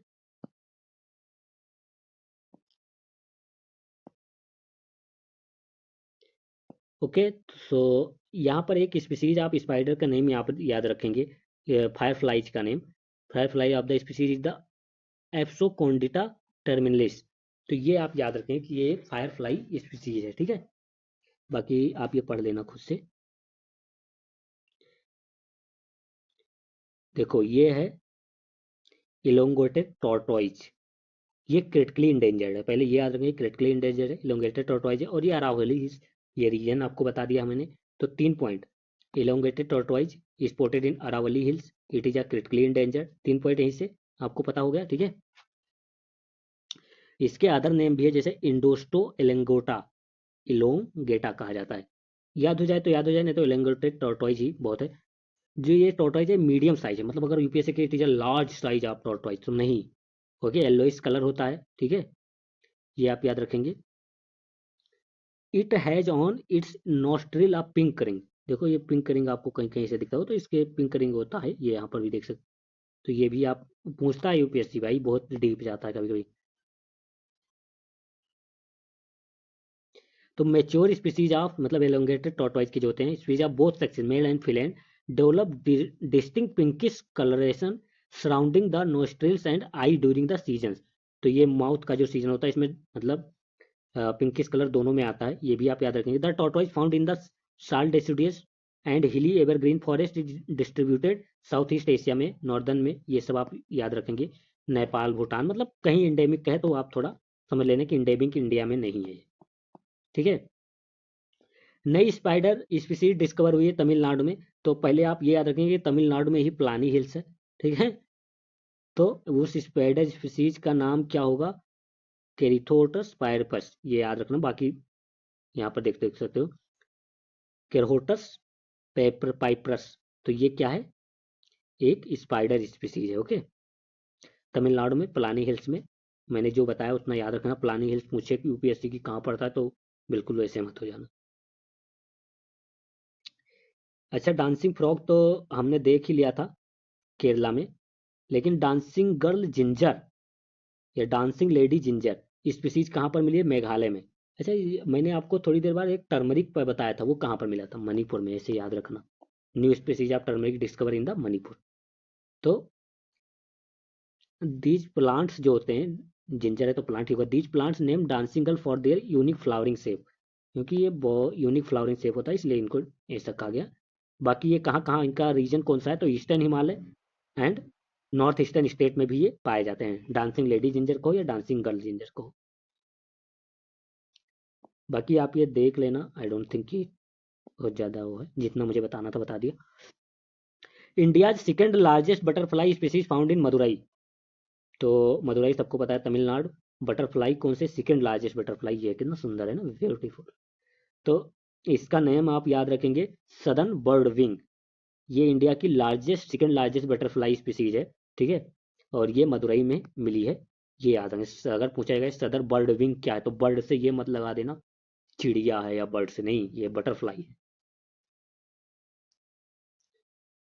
तो सदर्न बर्ड विंग को एक और नाम है ट्रॉइडस माइनोस या सह्याद्री बर्ड विंग, इनको कहा जाता है। ओके, तो ये सेलोटो बटरफ्लाई के स्पीसीज से आते हैं ये, ठीक है, और इंडेमिक है साउदर्न इंडिया में, ये इंपॉर्टेंट पॉइंट है। साउथ इंडिया में इंडेमिक है ये, मतलब केवल साउथ इंडिया में ही पाई जाती हैं, ठीक है। सेकेंड लार्जेस्ट बटरफ्लाई है, लीस्ट कंसर्न है आईसीएन रेड लिस्ट में, ठीक है। ये देखो कितना ब्यूटीफुल है। ओके, ये फिश फॉसिल जो इवोल्यूशनरी शो किया है, मुझे नहीं लगता इतना ज़्यादा, बट आप ये याद रखेंगे कि प्रिमिटिव डेवोनियन कोयलेस्नाथ फिश कहाँ पर डिस्कवर हुई, तो वो ऑस्ट्रेलिया में। अगर ऐसा कुछ पूछे कि हाँ कुछ ऐसा कुछ डिस्कवर हुआ है अभी रिसेंटली, तो वो कहाँ पर मिला है, या ये नाम दे नगुमा गवी ब्रिंगरी, ये कहाँ पर स्पीसीज फिश स्पीसीज जो है प्रिमिटिव कहाँ डिस्कवर हुई, तो ऑस्ट्रेलिया में। बाकी रहने दो, नहीं याद होगा तो छोड़ देना। अच्छा, ऑक्टोपस के बारे में अगर पूछे तो इनमें 3 हार्ट्स होते हैं, ये याद रखना, 3 चेम्बर्स होते हैं, 3 हार्ट्स होते हैं। 2 ऑफ दी हार्ट्स का वर्क क्या होता है कि ब्लड को मूव करना एनिमल्स के गिल्स में, बट जो थर्ड हार्ट होता है उसका keep circulation flow for the organs. Okay, तो ये आप याद रखेंगे।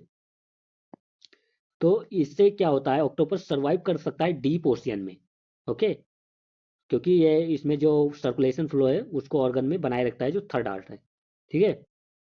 Octopus evolve a copper rather than the iron based blood called haemocyanin which is turns into blood blue. देखो, जनरली जो होता है ब्लड में आयरन होता है, बट ये कॉपर इनके ब्लड में पाया जाता है, ठीक है, ये आप ऐसा कह सकते हैं। कॉपर बेस जो होता है ब्लड में, ये मोर इफिशियंट होता है to transporting the oxygen than haemoglobin. Haemoglobin में हमको पता है आयरन बेस्ड होता है, बट ऑक्टोपस में देखा गया है कॉपर बेस्ड, मतलब यार कंप्लीटली डिफरेंट। ओके, तो ये हो सकता है पूछ ले यूपीएससी भाई कि ऐसा भी पॉसिबल है क्या। तो ऑक्सीजन को ट्रांसपोर्ट करने के लिए जो कॉपर बेस होता है वो ज़्यादा इफिशियंट होता है। वाटर टेम्परेचर, तो ये आप देख लेना, बाकी water temperature is very low and not much oxygen is around. Okay, जब ऑक्सीजन बहुत कम हो अराउंड में, वाटर टेम्परेचर बहुत कम हो, क्योंकि ये बहुत डीप ओशियन में रहते हैं, तो जो कॉपर बेस है वो ऑक्सीजन को ट्रांसपोर्ट करने में बहुत ज़्यादा हेल्प करता है। ये देख लो, जो फीमेल ऑक्टोपस है वो 4 लाख अंडे तक दे सकती है। ओके,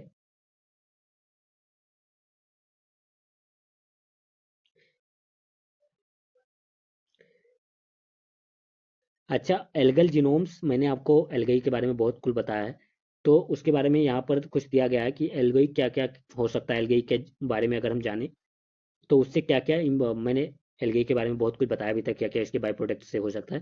तो यहाँ पर याद रखना, they found algae that can fix nitrogen produce lipids, मतलब प्रोटीन जैसा इफेक्ट होता है, बायो प्रोडक्ट कह सकते हैं, या proteins for food, bioplastic, bioplastic भी एल्गल से बनाया जा सकता है, वेस्ट वाटर ट्रीटमेंट भी किया जा सकता है, रिकवरी ऑफ न्यूट्रिएंट भी एल्गल से हो सकते हैं। तो ये सब आप याद रखेंगे। These algal abilities at scale could have important implication for fossil fuels, agriculture, pollution control, conservation, इन सब में भी यूज किया जा सकता है। जो माइक्रो एल्गे होते हैं, जो टाइनी फोटोसिंथेटिक यूकैरियोटिक होते हैं, वो टाइनी होते हैं, फोटोसिंथेटिक करते हैं, और यूकैरियोटिक कहा जाता है। यूकैरियोटिक मतलब जिसमें सेल डेवलप हो गई, ठीक है, फाउंड इन nearly every aquatic environment. Every, यहाँ पर देखो, माइक्रो एल्गे सभी जो एक्वेटिक इन्वायरमेंट है उसमें पाया जाता है। ये मतलब एक स्टेटमेंट, एक वर्ड है जो आपको लगेगा कि गलत है। ओके, तो ये आप याद रखें। अमूर फाल्कन के बारे में तो आप जानते हैं, क्या ज़्यादा बताऊंगा। तो मणिपुर में ये आते हैं, माइग्रेटरी बर्ड होते हैं, बैन्स है इनकी हंटिंग, ठीक है, इतना आप याद कर लेना, बाकी रहने पढ़ लेना, उसमें से मुझे नहीं बताना। अच्छा, ये भी आप देख लेना कि अफ्रीकन के ट्री से कौन कौन से फूड आए हैं। तो ये मैं कहूँगा कि एक ट्री का नाम अगर याद हो जाए तो याद कर लेना, baobab. Baobab it's a fruit tree, is a source of vitamin C and essential mineral, various essential minerals में यूज किया जाता है बाओबाब। ठीक है, अफ्रीकन ट्री भी है। फिर project cheetah to focus on inter state protection in MP Rajasthan report.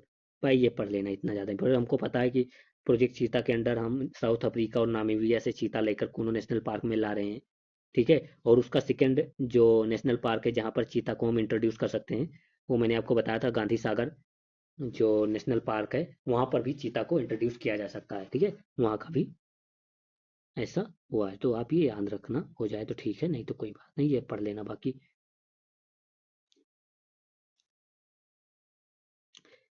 ठीक है, ये देखते हैं। Indian elephant lost genetic vigour as they moved north to south and 5 distinct population exist. देखो, इसमें मुझे ये नहीं मतलब करना कि आपको क्या क्या याद रखना है, बट आप ये एक बात याद रखो कि जब एक एनिमल्स, यूपीएससी अगर पूछे तो याद रखना, एक एनिमल्स एक रीजन से दूसरे रीजन में, दूसरे लोकेशन में, दूसरे इन्वायरमेंट में जाता है, तो there is a chance that a genetic makeup of that animal would change. ये तो बहुत बड़ी बात हो गई ना, क्योंकि जेनेटिक मेकअप चेंज करना मतलब फिजिकल चेंज तो हो सकता है, but genetic makeup change is a मतलब बिग थिंग्स। ओके, तो ये आप याद रखें यूपीएससी के कि हाँ, इवन द एनिमल ट्रांसफर, जैसे चीता इंट्रोडक्शन हुआ है, तो कहे कि even the animal transfer from the Namibia to India, but the genetic makeup of that animal would be same over the years. नहीं, कुछ चेंजेस आ सकते हैं, नेसेसरी नहीं है। ओके, ऐसे हाथी में, एलिफेंट में भी है, जो एलिफेंट इंडिया है, तो वो उनकी जो पॉपुलेशन है वो डिफरेंट डिफरेंट रीजन में गई, तो इससे उनके जेनेटिक मेकअप में कुछ चेंजेस आ गए हैं, ठीक है। बाकी आप ये पढ़ना।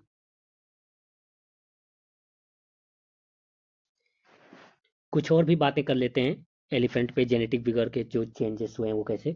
तो एक, अगर आप एंथ्रोपोलॉजी के स्टूडेंट हो, आपको ये पता होगा सीरियल फाउंडर इफेक्ट क्या होता है। Serial founder effect is the effect that occurs due to the one, जैसे कि there is a large group of elephant population, but some group one two elephant, और सम ग्रुप सम एलिफेंट है मतलब migrated to a location, okay, and after some time they their connectivity have cut out. तो यहाँ पर जो कुछ group of elephant transfer हुए थे, एक दो या तीन माइग्रेट करके, वहाँ पर वो इंटरब्रीडिंग ही करेंगे क्योंकि एक दो ही रहेंगे, तो उनके जो जेनेटिक मेकअप होगा वो सेम हो जाएगा जनरली, ठीक है।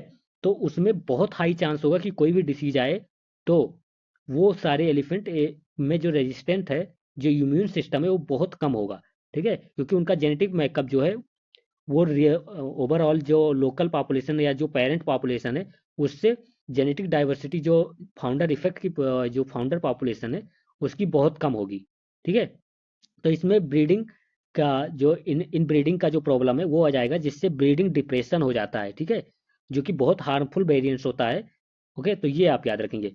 अब जैसे बात करें कि, ये याद रखने, ऐसे ही एक मतलब हिस्ट्री देखी गई है, Shenkottah gap that connect Tamil Nadu and Kerala.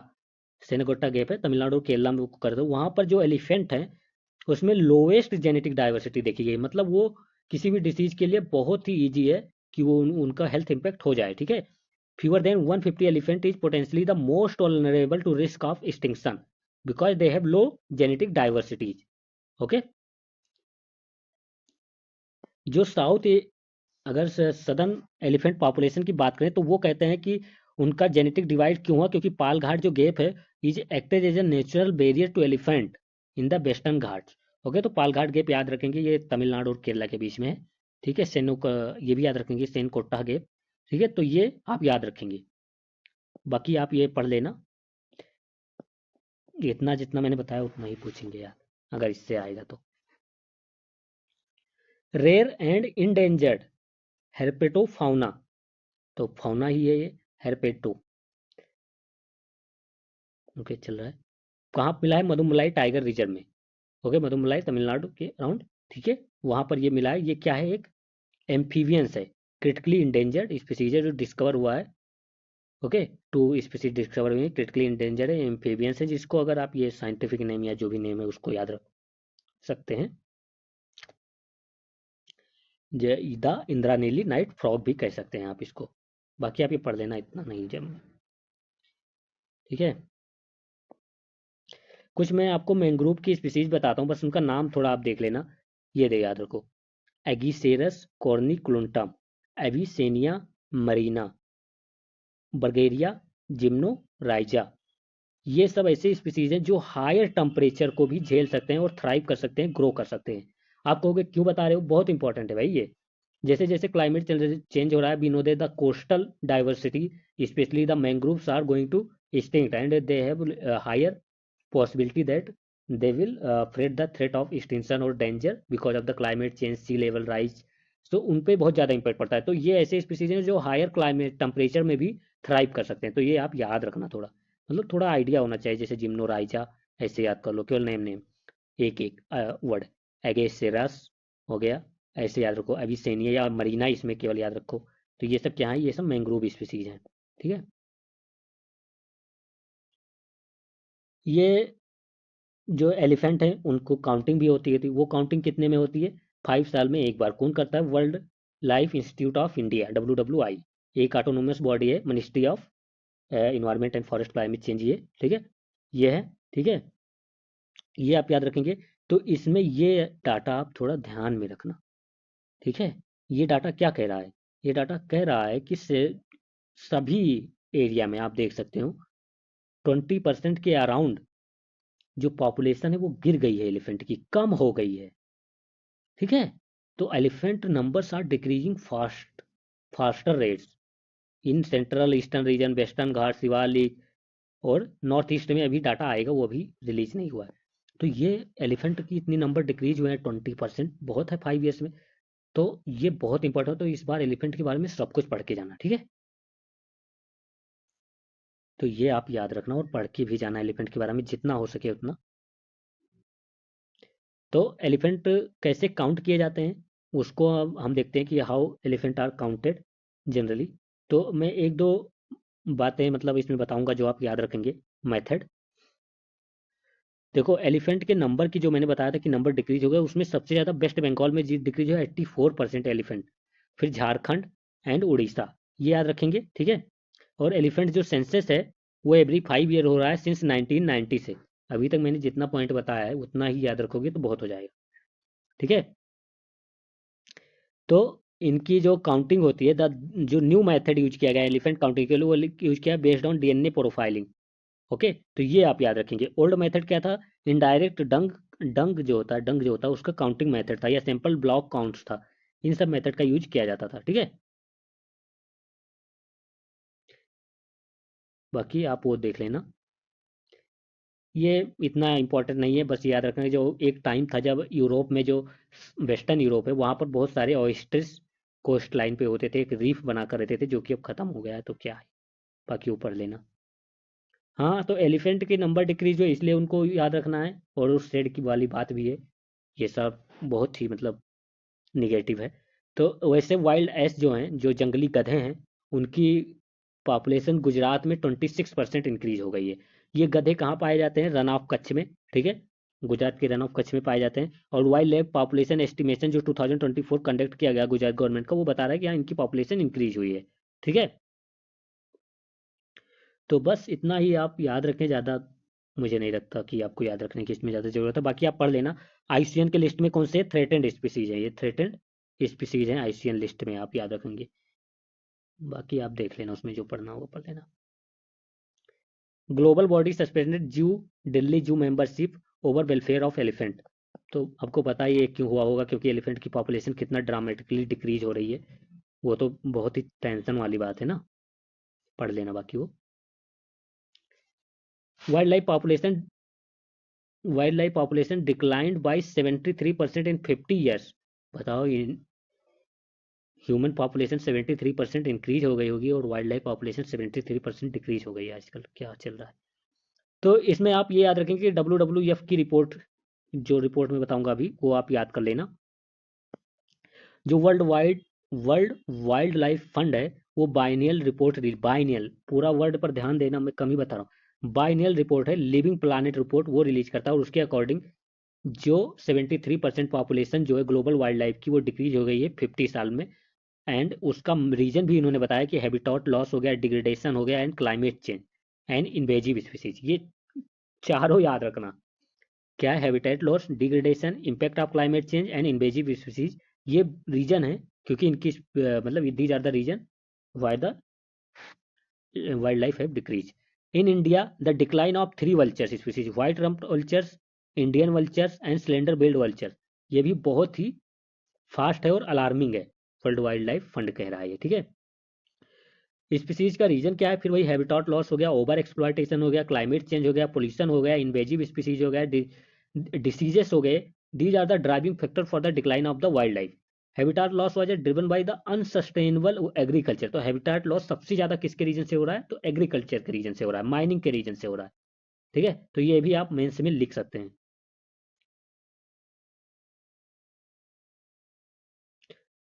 बाकी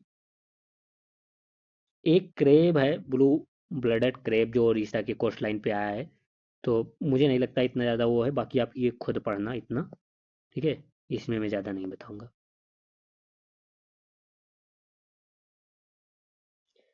देखो, वेदर चेंज का बटरफ्लाई पे बहुत इम्पैक्ट पड़ता है, बट ये देखा गया कि इतना चेंज होने के बाद भी बेटर दिल्ली जो है वो हॉट सेंटर बना हुआ है बटरफ्लाई का, ठीक है।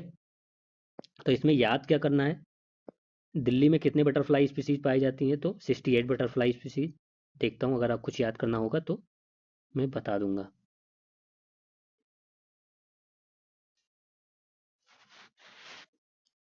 तो कुछ बटरफ्लाई की स्पीसीज में बताऊंगा, उनका नाम आप याद रखना कि हाँ ये बटरफ्लाई हैं। जैसे plain tiger, okay, common emigrant, yellow orange, tip and lemon pansy, common girl were the top species based on their population size, ठीक है। तो ये आप याद रखें कि these are the species of butterfly. बाकी यार मुझे नहीं लगता इसमें कुछ देखना था, बस ये याद रखना कि हाँ क्लाइमेट चेंज थोड़ा सा हो रहा है, तो ये नहीं कि पूरा बटरफ्लाई स्पीसीज ही गायब हो जाएगी वर्ल्ड से, तो नहीं, ऐसा नहीं देखा गया है, क्योंकि ऐसा स्टेटमेंट यूपीएससी बना चुका है। इडुक्की प्रोजेक्ट में जो लीफ फ्रॉग्स हैं, ये फ्रॉग्स जो है अन्नामलाई फ्लाइंग फ्रॉग्स भी कहते हैं इनको, वो इंडेंजर्ड लिस्ट में आ गए हैं। तो मुझे लगता है कि इतना याद रखो, अन्नामलाई फ्लाइंग फ्रॉग्स या फ्लाइंग फ्रॉग्स इंडिया में पाया जाता है, अगर जैसे नाम सुनते हैं ना, ऐसे एक बार पूछा था स्पाइडर मंकी, तो स्पाइडर मंकी तो इंडिया में नहीं होता, वो यूएसए में होता है, तो स्पाइडर मंकी, तो वैसे फ्लाइंग फ्रॉग तो ये इंडिया में पाया जाता है, ऐसे याद रखना, ठीक है। सो ये आप याद रखेंगे, जनरली स्वैम्प एरियाज में पाए जाते हैं, डेक्कनाइट फ्रॉग, ये सब आप देख लेना, ठीक है। बाकी मुझे नहीं लगता कि इसमें फ्रॉग की इंपॉर्टेंस क्या है, ये वाइटल रोल प्ले करते हैं फूड चेन में, ठीक है, ये फूड बनते हैं बर्ड्स का, स्नेक का, तो इसमें भी ये बहुत ज़्यादा रोल प्ले करते हैं। लोकस्ट का जो इनवेड है या फार्म एग्रीकल्चर को खाकर ख़त्म करना है, वो तो बहुत ही पुरानी बात है, तो आप इसमें ये मेंस के लिए बहुत ज़्यादा ही इंपॉर्टेंट है, बट ये याद रखना, according to the expert changing climate pattern is the major reason for the infestation, या इतने इंसेक्ट जो इंक्रीज हो रहे हैं उसका मेजर रीजन है ये क्लाइमेट चेंज भी है, तो ये भी आप याद रखेंगे, ठीक है। The variation of temperature and excess and decline of rainfall also cause the various pest attacks. तो क्लाइमेट चेंज भी पेस्ट अटैक को कह सकते हो कि स्टिमुलेट करता है, ठीक है। बाकी आप ये देख लेना क्या है, इसमें इतना मुझे नहीं लगता कि कुछ ज़्यादा बताने का है।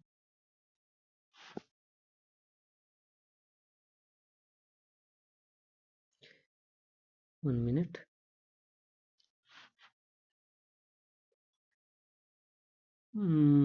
ओके, ये भी नहीं ज़्यादा वो है, ये देखते हैं। बाकी ये पढ़ लेना यार डाउनलोड करके, सब में बताऊंगा तो क्या। जो सिंपल माइक्रोस्कोपिक वर्म्स है, ये माइक्रोस्कोप में देख के बताया गया है, C elegans which has one scientist for Nobel prize studying them, मतलब ये जो वर्म्स है इनकी स्टडी बहुत ज़्यादा इंपॉर्टेंट है, और ये याद रखना, सी एलिगेंस कभी पूछे कि क्या है, तो ये एक वर्म्स है एक, ये इतना याद कर लोगे तो बहुत है, ठीक है। यहाँ पर देखो, the नीमोटोडा was the first animal to have its genome entirely deciphered in 1998 years 1998 years before scientists were able to do the same for flies हो गया, माइस हो गया, तो ये सब मतलब स्टडी के लिए बहुत ज़्यादा यूजफुल है, जैसे वॉर्म्स हो गए, फ्लाइज हो गए, तो इन सबको, वॉर्म्स की एक स्पीसीज जो सी एलेगन है, ये आप याद रखेंगे इसमें, ठीक है।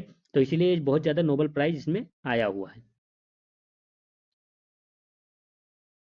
देखो यहाँ पर एक बात, फीमेल जो सी एलिगेंस होता है, वार्म्स होता है, functional sperm that allow them to inseminate themselves, तो ये आप याद रखेंगे, याद हो जाए तो नहीं, नहीं तो आप सी एलिगेंस उतना याद कर लोगे, ठीक है।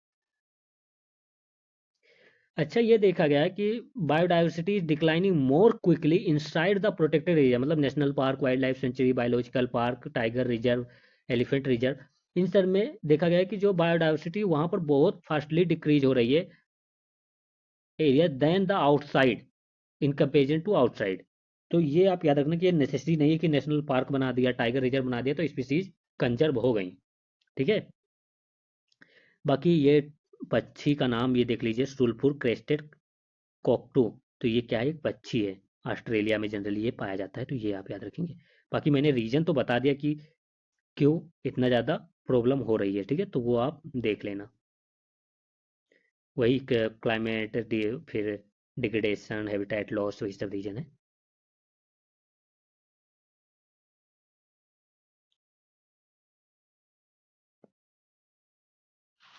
अच्छा, एक नई स्पीसीज जो टार्डिग्रेड की रिवील्स हुई है, उसमें देखा गया कि वो रेडिएशन रेसिस्टिंग पावर्स है उसमें।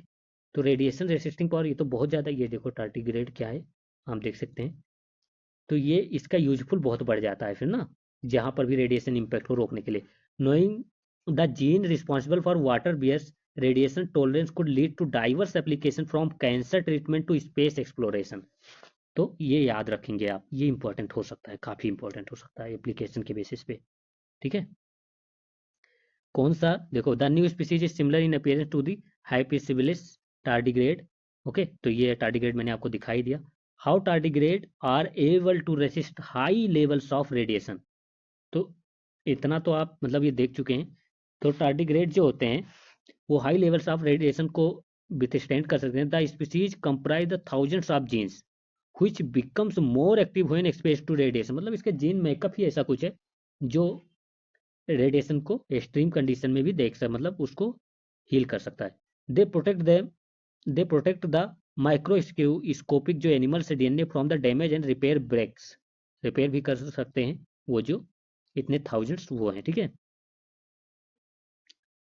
तो इसका डे टू डे में क्या मतलब वो कहाँ यूज किया जाता है, तो इसको हार्नेस किया जाता है to help to protect the astronauts. जो वहाँ पर देखो, वहाँ पर रेडिएशन का बहुत ज़्यादा इंपैक्ट होता है ना, तो astronauts clip the nuclear pollution, nuclear pollution में भी रेडिएशन का इंपैक्ट होता है। Improve cancer treatments according to report. तो ये अब टार्डिग्रेड का इन सब में यूज किया जा सकता है, ठीक है।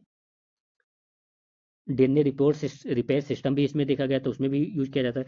The first is ability to quickly repair double transmit DNA. तो इसमें ये एबिलिटी होती है टार्डिग्रेड में कि वो अपने डीएनए को रिपेयर भी बहुत फास्ट कर लेते हैं। और एक बात याद रखें, दिस डिस्कवरी में help improve the stress tolerance of humans. Stress जो टॉलरेंस ह्यूमन सेल्स है उसको इंप्रूव करने में यूज किया जा सकता है, क्योंकि रेडिएशन का इम्पैक्ट स्ट्रेस पे भी होता है। ओके, रेडिएशन थेरेपी के द्वारा। तो ये भाई बहुत अच्छा था, आपको जितना बताना था बता दिया। Name is the hypsibius tarnis begin to analyze its characteristic also known as the water bears. तो वाटर बियर्स भी इसको टारगेट को कहते हैं, या मॉस पिगलेट्स भी कहते हैं। ओके, इसके लॉन्ग फैसिनेटेड जो साइंटिस्ट डिस्कवरी हुई है वो एक्सट्रीम कंडीशन में ये रह सकते हैं, ये देखा गया है, ठीक है। बाकी ये पढ़ना, खुद से ये पढ़ना, ये आर्टिकल मत छोड़ना, थोड़ा सर्च भी करना अगर मन करे तो। फिर याद देख लो वही दूसरे न्यूज में, new species of target reveal the secret of radiation resisting powers. ये टारगेट फिर से देख लो, वही है यहाँ पर फिर से।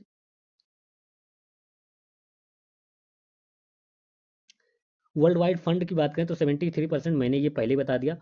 ये जो प्लानिट रिपोर्ट निकालते हैं बाइनियल होती है, ये मैंने बता ही दिया था। 73% 50 वर्ष में डिक्रीज हुए हैं, ये भी बता दिया था, ठीक है। तो इसमें आपको कुछ ज़्यादा ये नहीं देखना, ये यहाँ पर आप देख लीजिए, ये थोड़ा मतलब ट्रेंड देख लेना। ये देखो, the chart show the decline of the living planet index across the world from the 1920। कैसे मतलब कंटिन्यूसली डिक्रीज ही हुए हैं, आप देखें तो ना। लिविंग प्लानट रिपोर्ट में देखो, जनरली डिक्रीज होते ही गए, मतलब इंक्रीज का कहीं वो नहीं, सारे में। एशिया पैसिफिक में देख लेते हैं, यहाँ पर देखिए एशिया पैसिफिक में देखो कंटिन्यूसली तो नहीं डिक्रीज हुआ, 1990 में थोड़ा अप गया था। तो एशिया पैसिफिक में कैसे तो कंटिन्यूसली नहीं डिक्रीज हुआ है, ठीक है। वर्ल्ड लेवल पर देखें तो कंटिन्यूसली डिक्रीज ही हुआ है।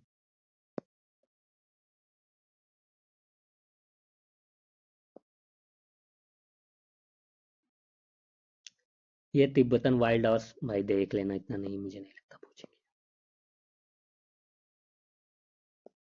अच्छा, थेरेपेटिक साइड अब कुछ देखते हैं कुछ, ये मुझे लगता है इंपॉर्टेंट। जो कैंडी लीफ है, एक प्लांट स्पीसीज है रिकॉग्नाइज फॉर द, ये आप याद भी रख लेना, स्टीवा रिबोडियाना, जो नेचुरल है, रिकॉग्नाइज फॉर इस natural non caloric sweetening characteristic.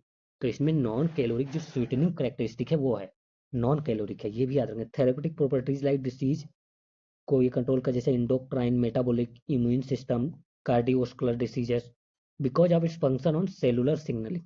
तो ये आप याद रखेंगे, ये याद रखना स्टेविया, बहुत सारे इसके मेडिकल यूजेस हैं, इसीलिए इंपॉर्टेंट भी हो जाता है। आसाम जो है वो एक ऐसा स्टेट है जो वर्ल्ड वाइड लेवल पर स्टेविया को एक्सपोर्ट भी करता है, ठीक है। तो आसाम में ये प्लांट पाए जाते हैं काफी हाई लेवल पर।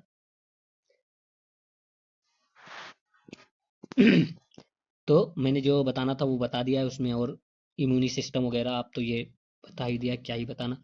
ग्रीक ब्लू, ग्रीक ब्लू क्या है, प्लांट है, देखो ये प्लांट है, जैसा फ्लावरिंग प्लांट है ना, तो ऐसा पूछा जाए तो याद रखना।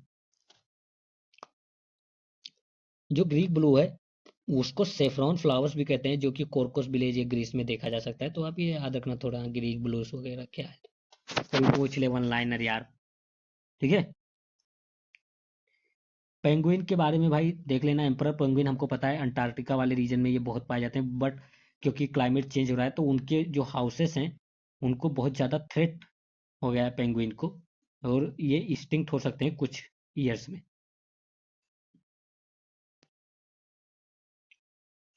ठीक है। ये पेंगुइन के बारे में मैंने दे दिया है, आप ये पढ़ लेना, ठीक है। बाकी इसमें मुझे ज़्यादा नहीं बताना है।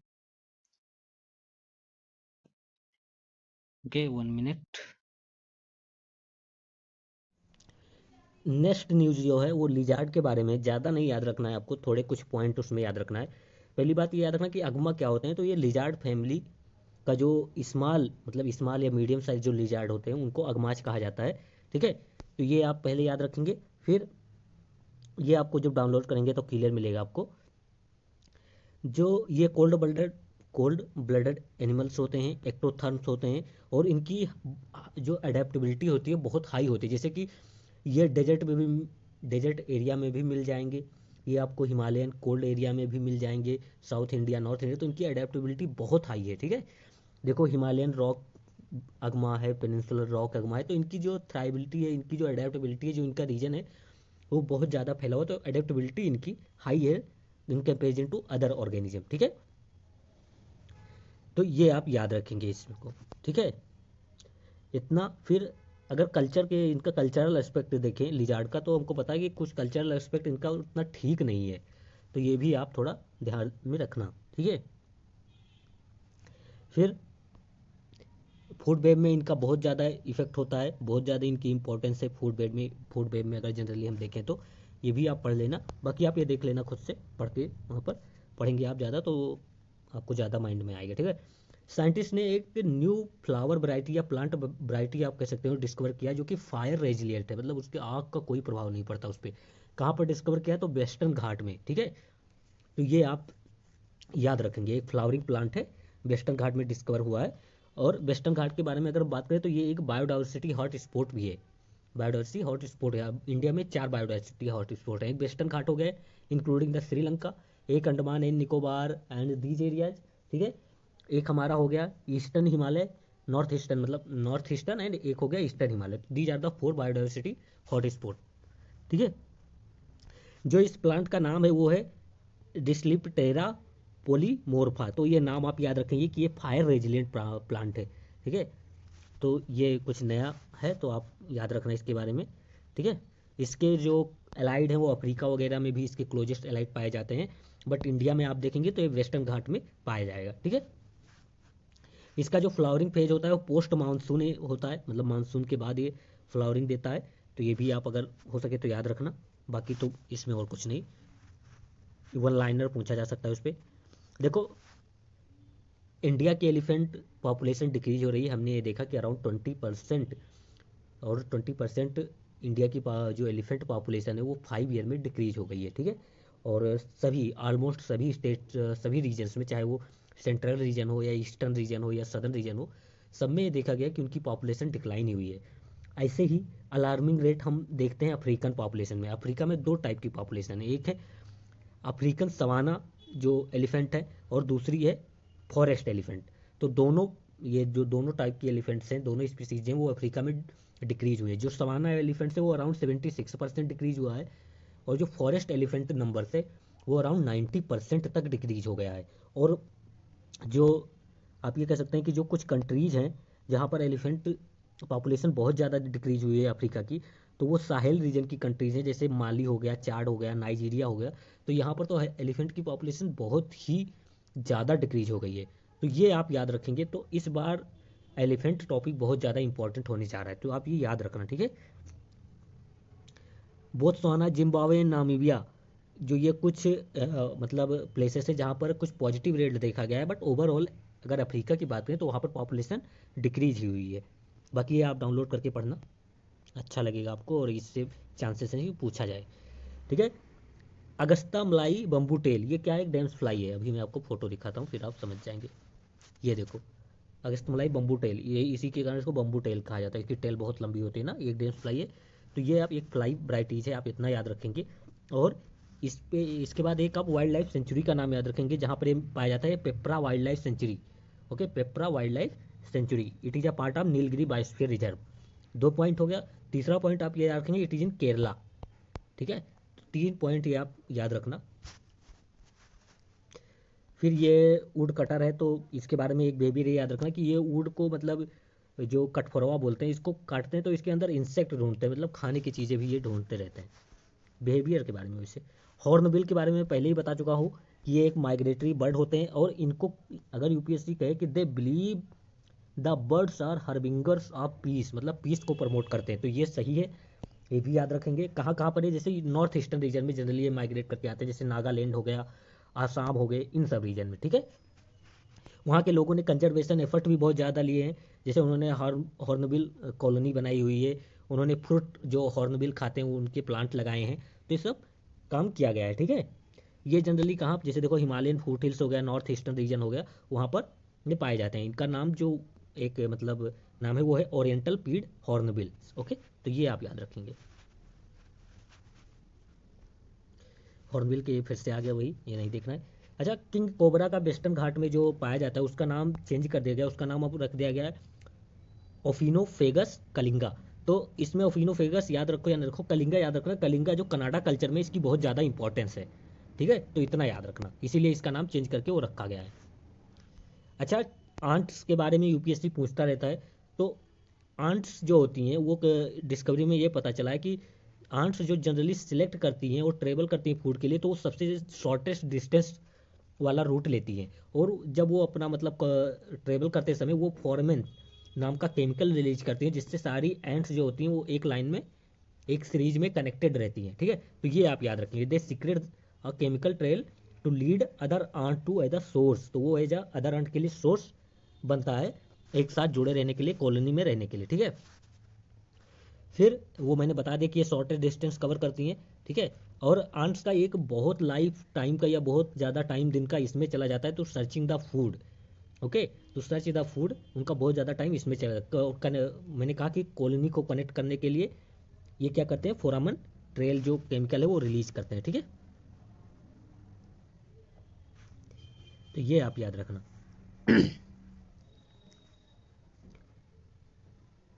अच्छा, ये टेस्ट से पता चला है कि जो मिंक व्हेल्स हैं वो बहुत ज़्यादा हाई फ्रिक्वेंसी के साउंड को सुन सकते हैं।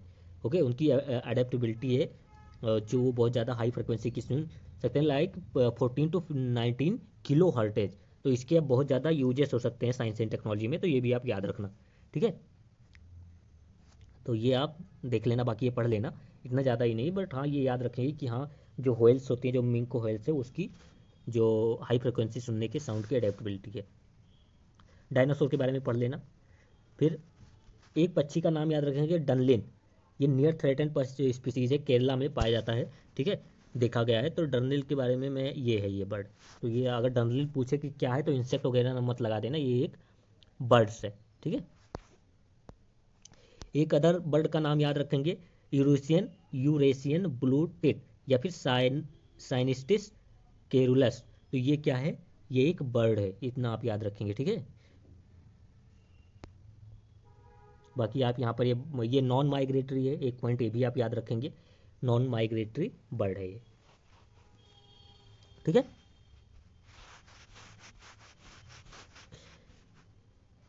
अच्छा, यहाँ पर मैं केवल एक ही पॉइंट यहाँ पर बताऊंगा, बाकी आप ये पढ़ लेना खुद से। ये स्टडी में फाउंड किया गया जो एग्रो फॉरेस्ट्री है, जो हमारा मतलब कहते हैं कि जो लैंड कल्टीवेशन लैंड है, जो हमारा राइस प्लांटेशन है, इन सब में जो फ्रॉग की पॉपुलेशन है वो बहुत कम होती है, और ये थ्रेट है फ्रॉग के लिए, ठीक है। तो ये आप याद रखना थोड़ा, कि एम्फीबियंस के लिए या डाइवर्सिटी, एम्फीबियन डाइवर्सिटी के लिए जो एग्रो फॉरेस्ट्री है वो बहुत डेट्रीमेंटल है, वो कोई मतलब एडवांटेज नहीं है उनके लिए, ठीक है।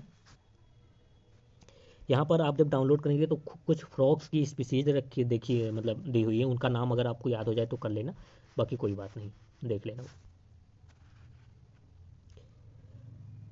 अच्छा, एक मतलब अगर हम बात करें कि दिस रिसर्च है पाउंड, मतलब इस रिसर्च में ये पता चला है कि जो serious effect of habitat loss होता है वो माइक्रो हैबिटाट जैसे हैं, जैसे रॉक पुल्स हो गया, रॉक पुल्स जो फ्रॉग के एग को प्रोटेक्ट करता है, या ट्रेड पुल्स हो गया, तो इन सब का एग्रीकल्चर एक बहुत बड़ा रीजन है हैबिटेट लॉस का, ठीक है। तो ये आप याद रखें कि एग्रीकल्चर या अर्बनाइजेशन हो गया, ये बहुत ज़्यादा मतलब बायोडाइवर्सिटी को हार्म करता है, बाकी वो ठीक है यार, नहीं होगा तब भी कोई बात नहीं। डांसिंग फ्रॉग कहाँ पर पाया जाता है? वेस्टर्न घाट में, इतना ही याद रखना, ठीक है। एम्फीबियंस तो होगा ही, तो वेस्टर्न घाट में डांसिंग फ्रॉग पाया जाता है, इतना याद रखो आप बस। स्टार टोरटॉइज के बारे में मैंने पहले ही आपको पढ़ा दिया है, ठीक है। ये मोस्ट ट्राफिक्ड एनिमल से वन ऑफ द, और लोग इसे एज अ पेस्ट भी, पेट्स सॉरी पेस्ट नहीं, पेट मतलब पालतू जानवर बना के रखना भी पसंद करते हैं। इंडेमिक है इंडियन सब कॉन्टिनेंट में, ठीक है, इंडियन सब कॉन्टिनेंट में इंडेमिक से ये। और अगर साइट्स की बात करें तो ये अपेंडिक्स 1 में है, ठीक है। और वाइल्ड लाइफ प्रोटेक्शन एक्ट की बात करें तो शेड्यूल 1 में है, ठीक है। तो मतलब हाईएस्ट प्रोटेक्शन इसको दिया गया है, ठीक है। बाकी आप पढ़ लेना इसके बारे में, इसके डीएनए वनए कुछ मतलब ये काफ़ी इंपॉर्टेंट है, तो ये भी आप देख लेना, ये पढ़ लेना खुद से। अच्छा, बी का इसमें कुछ ज़्यादा वैसा नहीं दिया गया, बस आप इतना याद रखेंगे जो बी होती हैं, जो मधुमक्खी होती है, उनका पॉलिनेशन में बहुत ज़्यादा यूज होता है। और कुछ प्लांट्स ऐसे भी हैं जो खुद से पॉलिनेट नहीं कर सकते, जैसे मस्टर्ड फ्लावर्स हो गया, तो वहाँ पर तो बी का बहुत ज़्यादा यूजफुलनेस बढ़ जाता है, ठीक है। तो ये एक बी का याद रखेंगे जो पॉलिनेशन में बहुत ही मतलब हेल्प करती है, उसका नाम याद रखेंगे मेलीफेरा। तो मेलीफेरा क्या है? एक बी है, ठीक है। तो ये आप याद रखना, बाकी आप ये पढ़ना, ठीक है। मैं कुछ बर्ड, माइग्रेटरी बर्ड के स्पीसीज अभी बताऊंगा। सबसे पहले आप ये याद रखें कि झाल वेटलैंड्स जो है जोधपुर का, वो एक माइग्रेटरी बर्ड का साइट्स है, ओके। तो ये आप याद रखेंगे। कहाँ कहाँ से यहाँ पर बर्ड्स आते हैं? तो एक सेंट्रल एशिया हो गया, साइबेरिया हो गया, तिब्बत हो गया, मंगोलिया हो गया। तो यहाँ सबसे माइग्रेटरी बर्ड इस लोकेशन पे झाल वेटलैंड ऑफ जोधपुर, जो मथुरा में है, वहाँ का प्लेस है, वहाँ पर आते हैं, ठीक है। सम रेयर विजिटर्स स्पीसीज आई हैं अभी माइग्रेशन करके, जिसका नाम है मलाड डक हो गया, कॉमन पोचार्ड हो गया। तो ये सब बर्ड हैं, इतना याद रख लोगे तभी। सुल्तानपुर वाइल्ड लाइफ सेंचुरी जो कि दिल्ली में, वहाँ पर भी एक माइग्रेटरी बर्ड मतलब बहुत ज़्यादा आते हैं। जैसे ये नाम याद रखना, कॉमन रिंगड प्लोवर क्या है? बर्ड है, ठीक है। लिटिल गर्ल क्या है? एक बर्ड है, ठीक है। फेल्केटेड डक बर्ड है। बैकाल टील एक बर्ड है। बस इतना ही याद रखना कि हाँ ये सब बर्ड्स हैं माइग्रेटरी, वो भी, ठीक है। तो यहाँ पर देख सकते हैं दूसरी न्यूज भी आई थी, बेकाल टील कहाँ पर? सुल्तानपुर वाइल्ड लाइफ सेंचुरी में, जो कि एक बर्ड है, ओके। बेकाल टील हो गया, मैंने बताया था, मोन रिंगट प्लोवर हो गया, लिटिल गर्ल हो गया, ये सब बर्ड्स हैं। एक rare species of bat Yamuna biodiversity park में देखा गया, उसका नाम आप केवल याद रखेंगे, Wroughton's free tailed bat, bat, okay. तो बैट इसका स्पीसीज का नाम आप याद रखेंगे। बाकी ये वेस्टर्न घाट वगैरह में पाया जाता है, मेघालय में भी पाया जाता है, इसका ये एरिया है, आप ये भी देख लेना, ठीक है।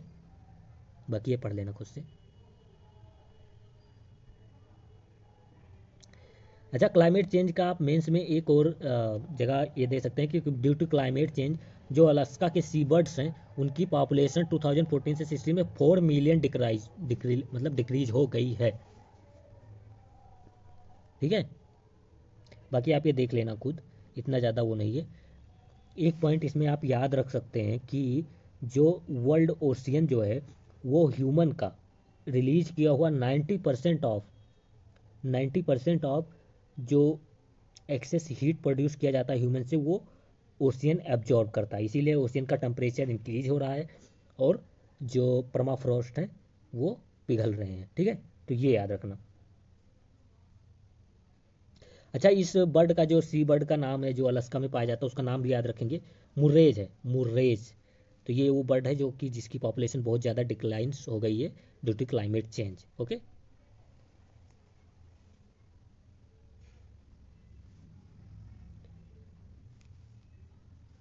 फिर आप ये याद रखेंगे researcher discover 5 new species of Darwin wasp. तो डार्विन वास्प का ये इसी को डार्विन वास्प कहते हैं, मधुमक्खी जैसा होता है। ठीक है, तो इसके कुछ नए स्पीसीज फाउंड किए गए हैं। कहाँ पर? इंडिया और थाईलैंड में। 1 मिनट। ठीक है, मुझे नहीं लगता कि इतना ज़्यादा इंपॉर्टेंट है। ठीक है, बस ये डार्विन वास्प वगैरह आए तो हाँ इतना पता होना चाहिए कि हाँ भाई ये भी कुछ है जानवर से रिलेटेड। अच्छा, जो हेलमेटेड वाटर टोड जो है उसके नंबर में बहुत ज़्यादा डिक्लाइन आया है, ये देख सकते हो हेलमेटेड वाटर टोड। ठीक है, तो ये आप याद रखना कि ये फ्रॉग स्पीसीज है, या आप इसका नाम एक बार और क्या है, चिलियन फ्रॉग या साइटोसेफला गई।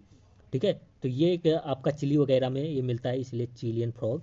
तो आप ऐसे याद रखना, थोड़ा आइडिया हो बस, उससे ज़्यादा नहीं इम्पोर्टेंट। ओके,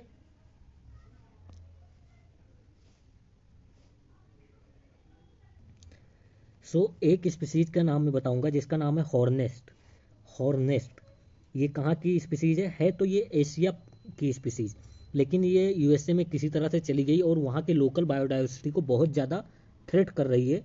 बहुत ज़्यादा वहाँ के जो बी पॉपुलेशन है या जो इंसेक्ट पॉपुलेशन है उसको ख़त्म कर रहा है ये। ठीक है, तो यूएसए ने इसको इरेडिकेशन प्रोग्राम चलाया। तो आप यहाँ पर देख सकते हैं ये एक इन्वेजिव हो गई है क्योंकि ये एशिया से यूएसए पहुँच गई और ये स्पीसीज बहुत ज़्यादा थ्रेट कर रही है इंसेक्ट को, नेटिव पॉलिनेटर्स को। ओके, इसीलिए इसे कहा गया मर्डर हॉर्नेट्स, मतलब मर्डरर, ये ख़त्म कर देता है। कहा जाता है कि एक पूरे बी कॉलोनी को ये 90 मिनट में ख़त्म कर सकता है। ठीक है, तो ये आप याद रखेंगे कि मर्डर हॉर्नेट्स क्या है, तो ये अभी इंसेक्ट है और ये जनरली न्यूज में किस लिए मेंशन था। लॉयन टेल्ड मकॉक बहुत ज़्यादा, मतलब सीरियसली में बहुत ही इंपॉर्टेंट है यूपीएससी के लिए। कह रहे हैं कि ह्यूमन के कांटेक्ट ज़्यादा बढ़ने से, क्योंकि ये बहुत ज़्यादा ह्यूमन फ्रेंडली भी होते हैं, बट ह्यूमन के कांटेक्ट ज़्यादा बढ़ने से क्या हुआ कि इनके जो हैबिटाट और इनके सर्वाइवल पर बहुत ज़्यादा डेंजर आ गया है। ठीक है, ये क्रिटिकली इंडेंजर्ड हैं, इंडेमिक है वेस्टर्न घाट के। ये 2 पॉइंट आप याद रखेंगे। आईसीएन में रेड लिस्ट में critically endangered, endemic to western Ghat, CITES में अपेंडिक्स 1 में आते हैं। ठीक है, और वाइल्ड लाइफ प्रोटेक्शन एक्ट में शेड्यूल 1 में आएंगे। जीनस इनका क्या है, मकॉक है। ठीक है, ये अपने अडेप्टेबिलिटी के लिए और ह्यूमन और जो एनिमल कांटेक्ट है, एक कांटेक्ट बैलेंस है, उसके लिए बहुत ज़्यादा जाने जाते हैं। ठीक है, फिर आप एक बात और याद रखेंगे कि जो ये लैंड टर्टल मकॉक है इनकी पॉपुलेशन डिक्रीज क्यों हो रही है बहुत ज़्यादा। एक रीज़न है जूनोटिक डिसीज का भी, डाइट प्रॉब्लम है। ठीक है, और ह्यूमन का जो ज़्यादा कॉन्टेक्ट हो गया वो भी एक रीज़न है इनकी पॉपुलेशन डिक्रीज होने का। ठीक है, तो ये आप याद रखेंगे। कोरल रीफ्स के बारे में हम सब जानते हैं। ठीक है, चाहे वो ग्रेट रीफ हो ऑस्ट्रेलिया की, ग्रेट बैरियर रीफ्स हो, तो हमको ये पता है जो कोरल रीफ्स हैं वो क्लाइमेट चेंज के लिए बहुत ज़्यादा सेंसिटिव होती है और क्लाइमेट चेंज ही मेन थ्रेट होता है कोरल रीफ्स का। एक बात आप ये याद रखेंगे, जो inter governmental panel on climate change है इसने बताया कि जो वार्मिंग है, फ्यूचर वार्मिंग सीनेरियोज है वो, और जो पोल्यूशन है या एग्रीकल्चर है या डिसीज है, ये सब कोरल रीफ के लिए बहुत ज़्यादा प्रॉब्लम क्रिएट करेंगे। 2 कोरल रीफ की स्पीसीज आप याद रखेंगे, स्टेगॉर्न एंड एक हॉर्न कोरल रीफ। ठीक है, ये बहुत ही ज़्यादा सिग्निफिकेंट डिक्लाइन देखा गया है इनमें, इसलिए इनको क्रिटिकली इंडेंजर्ड बता दिया गया है। ठीक है, कोरल रीफ का एक बात और याद रखेंगे, जो ये साइक्लोन आते हैं, जो वाटर पोल्यूशन है, इन सबसे भी बहुत ज़्यादा इफेक्ट पड़ता है। ये जो दोनों जो क्रिटिकली इंडेंजर्ड कोरल रीफ हैं करेबिया के अराउंड पाई गई हैं। ठीक है, तो ये आप याद रखें, करेबियन सी।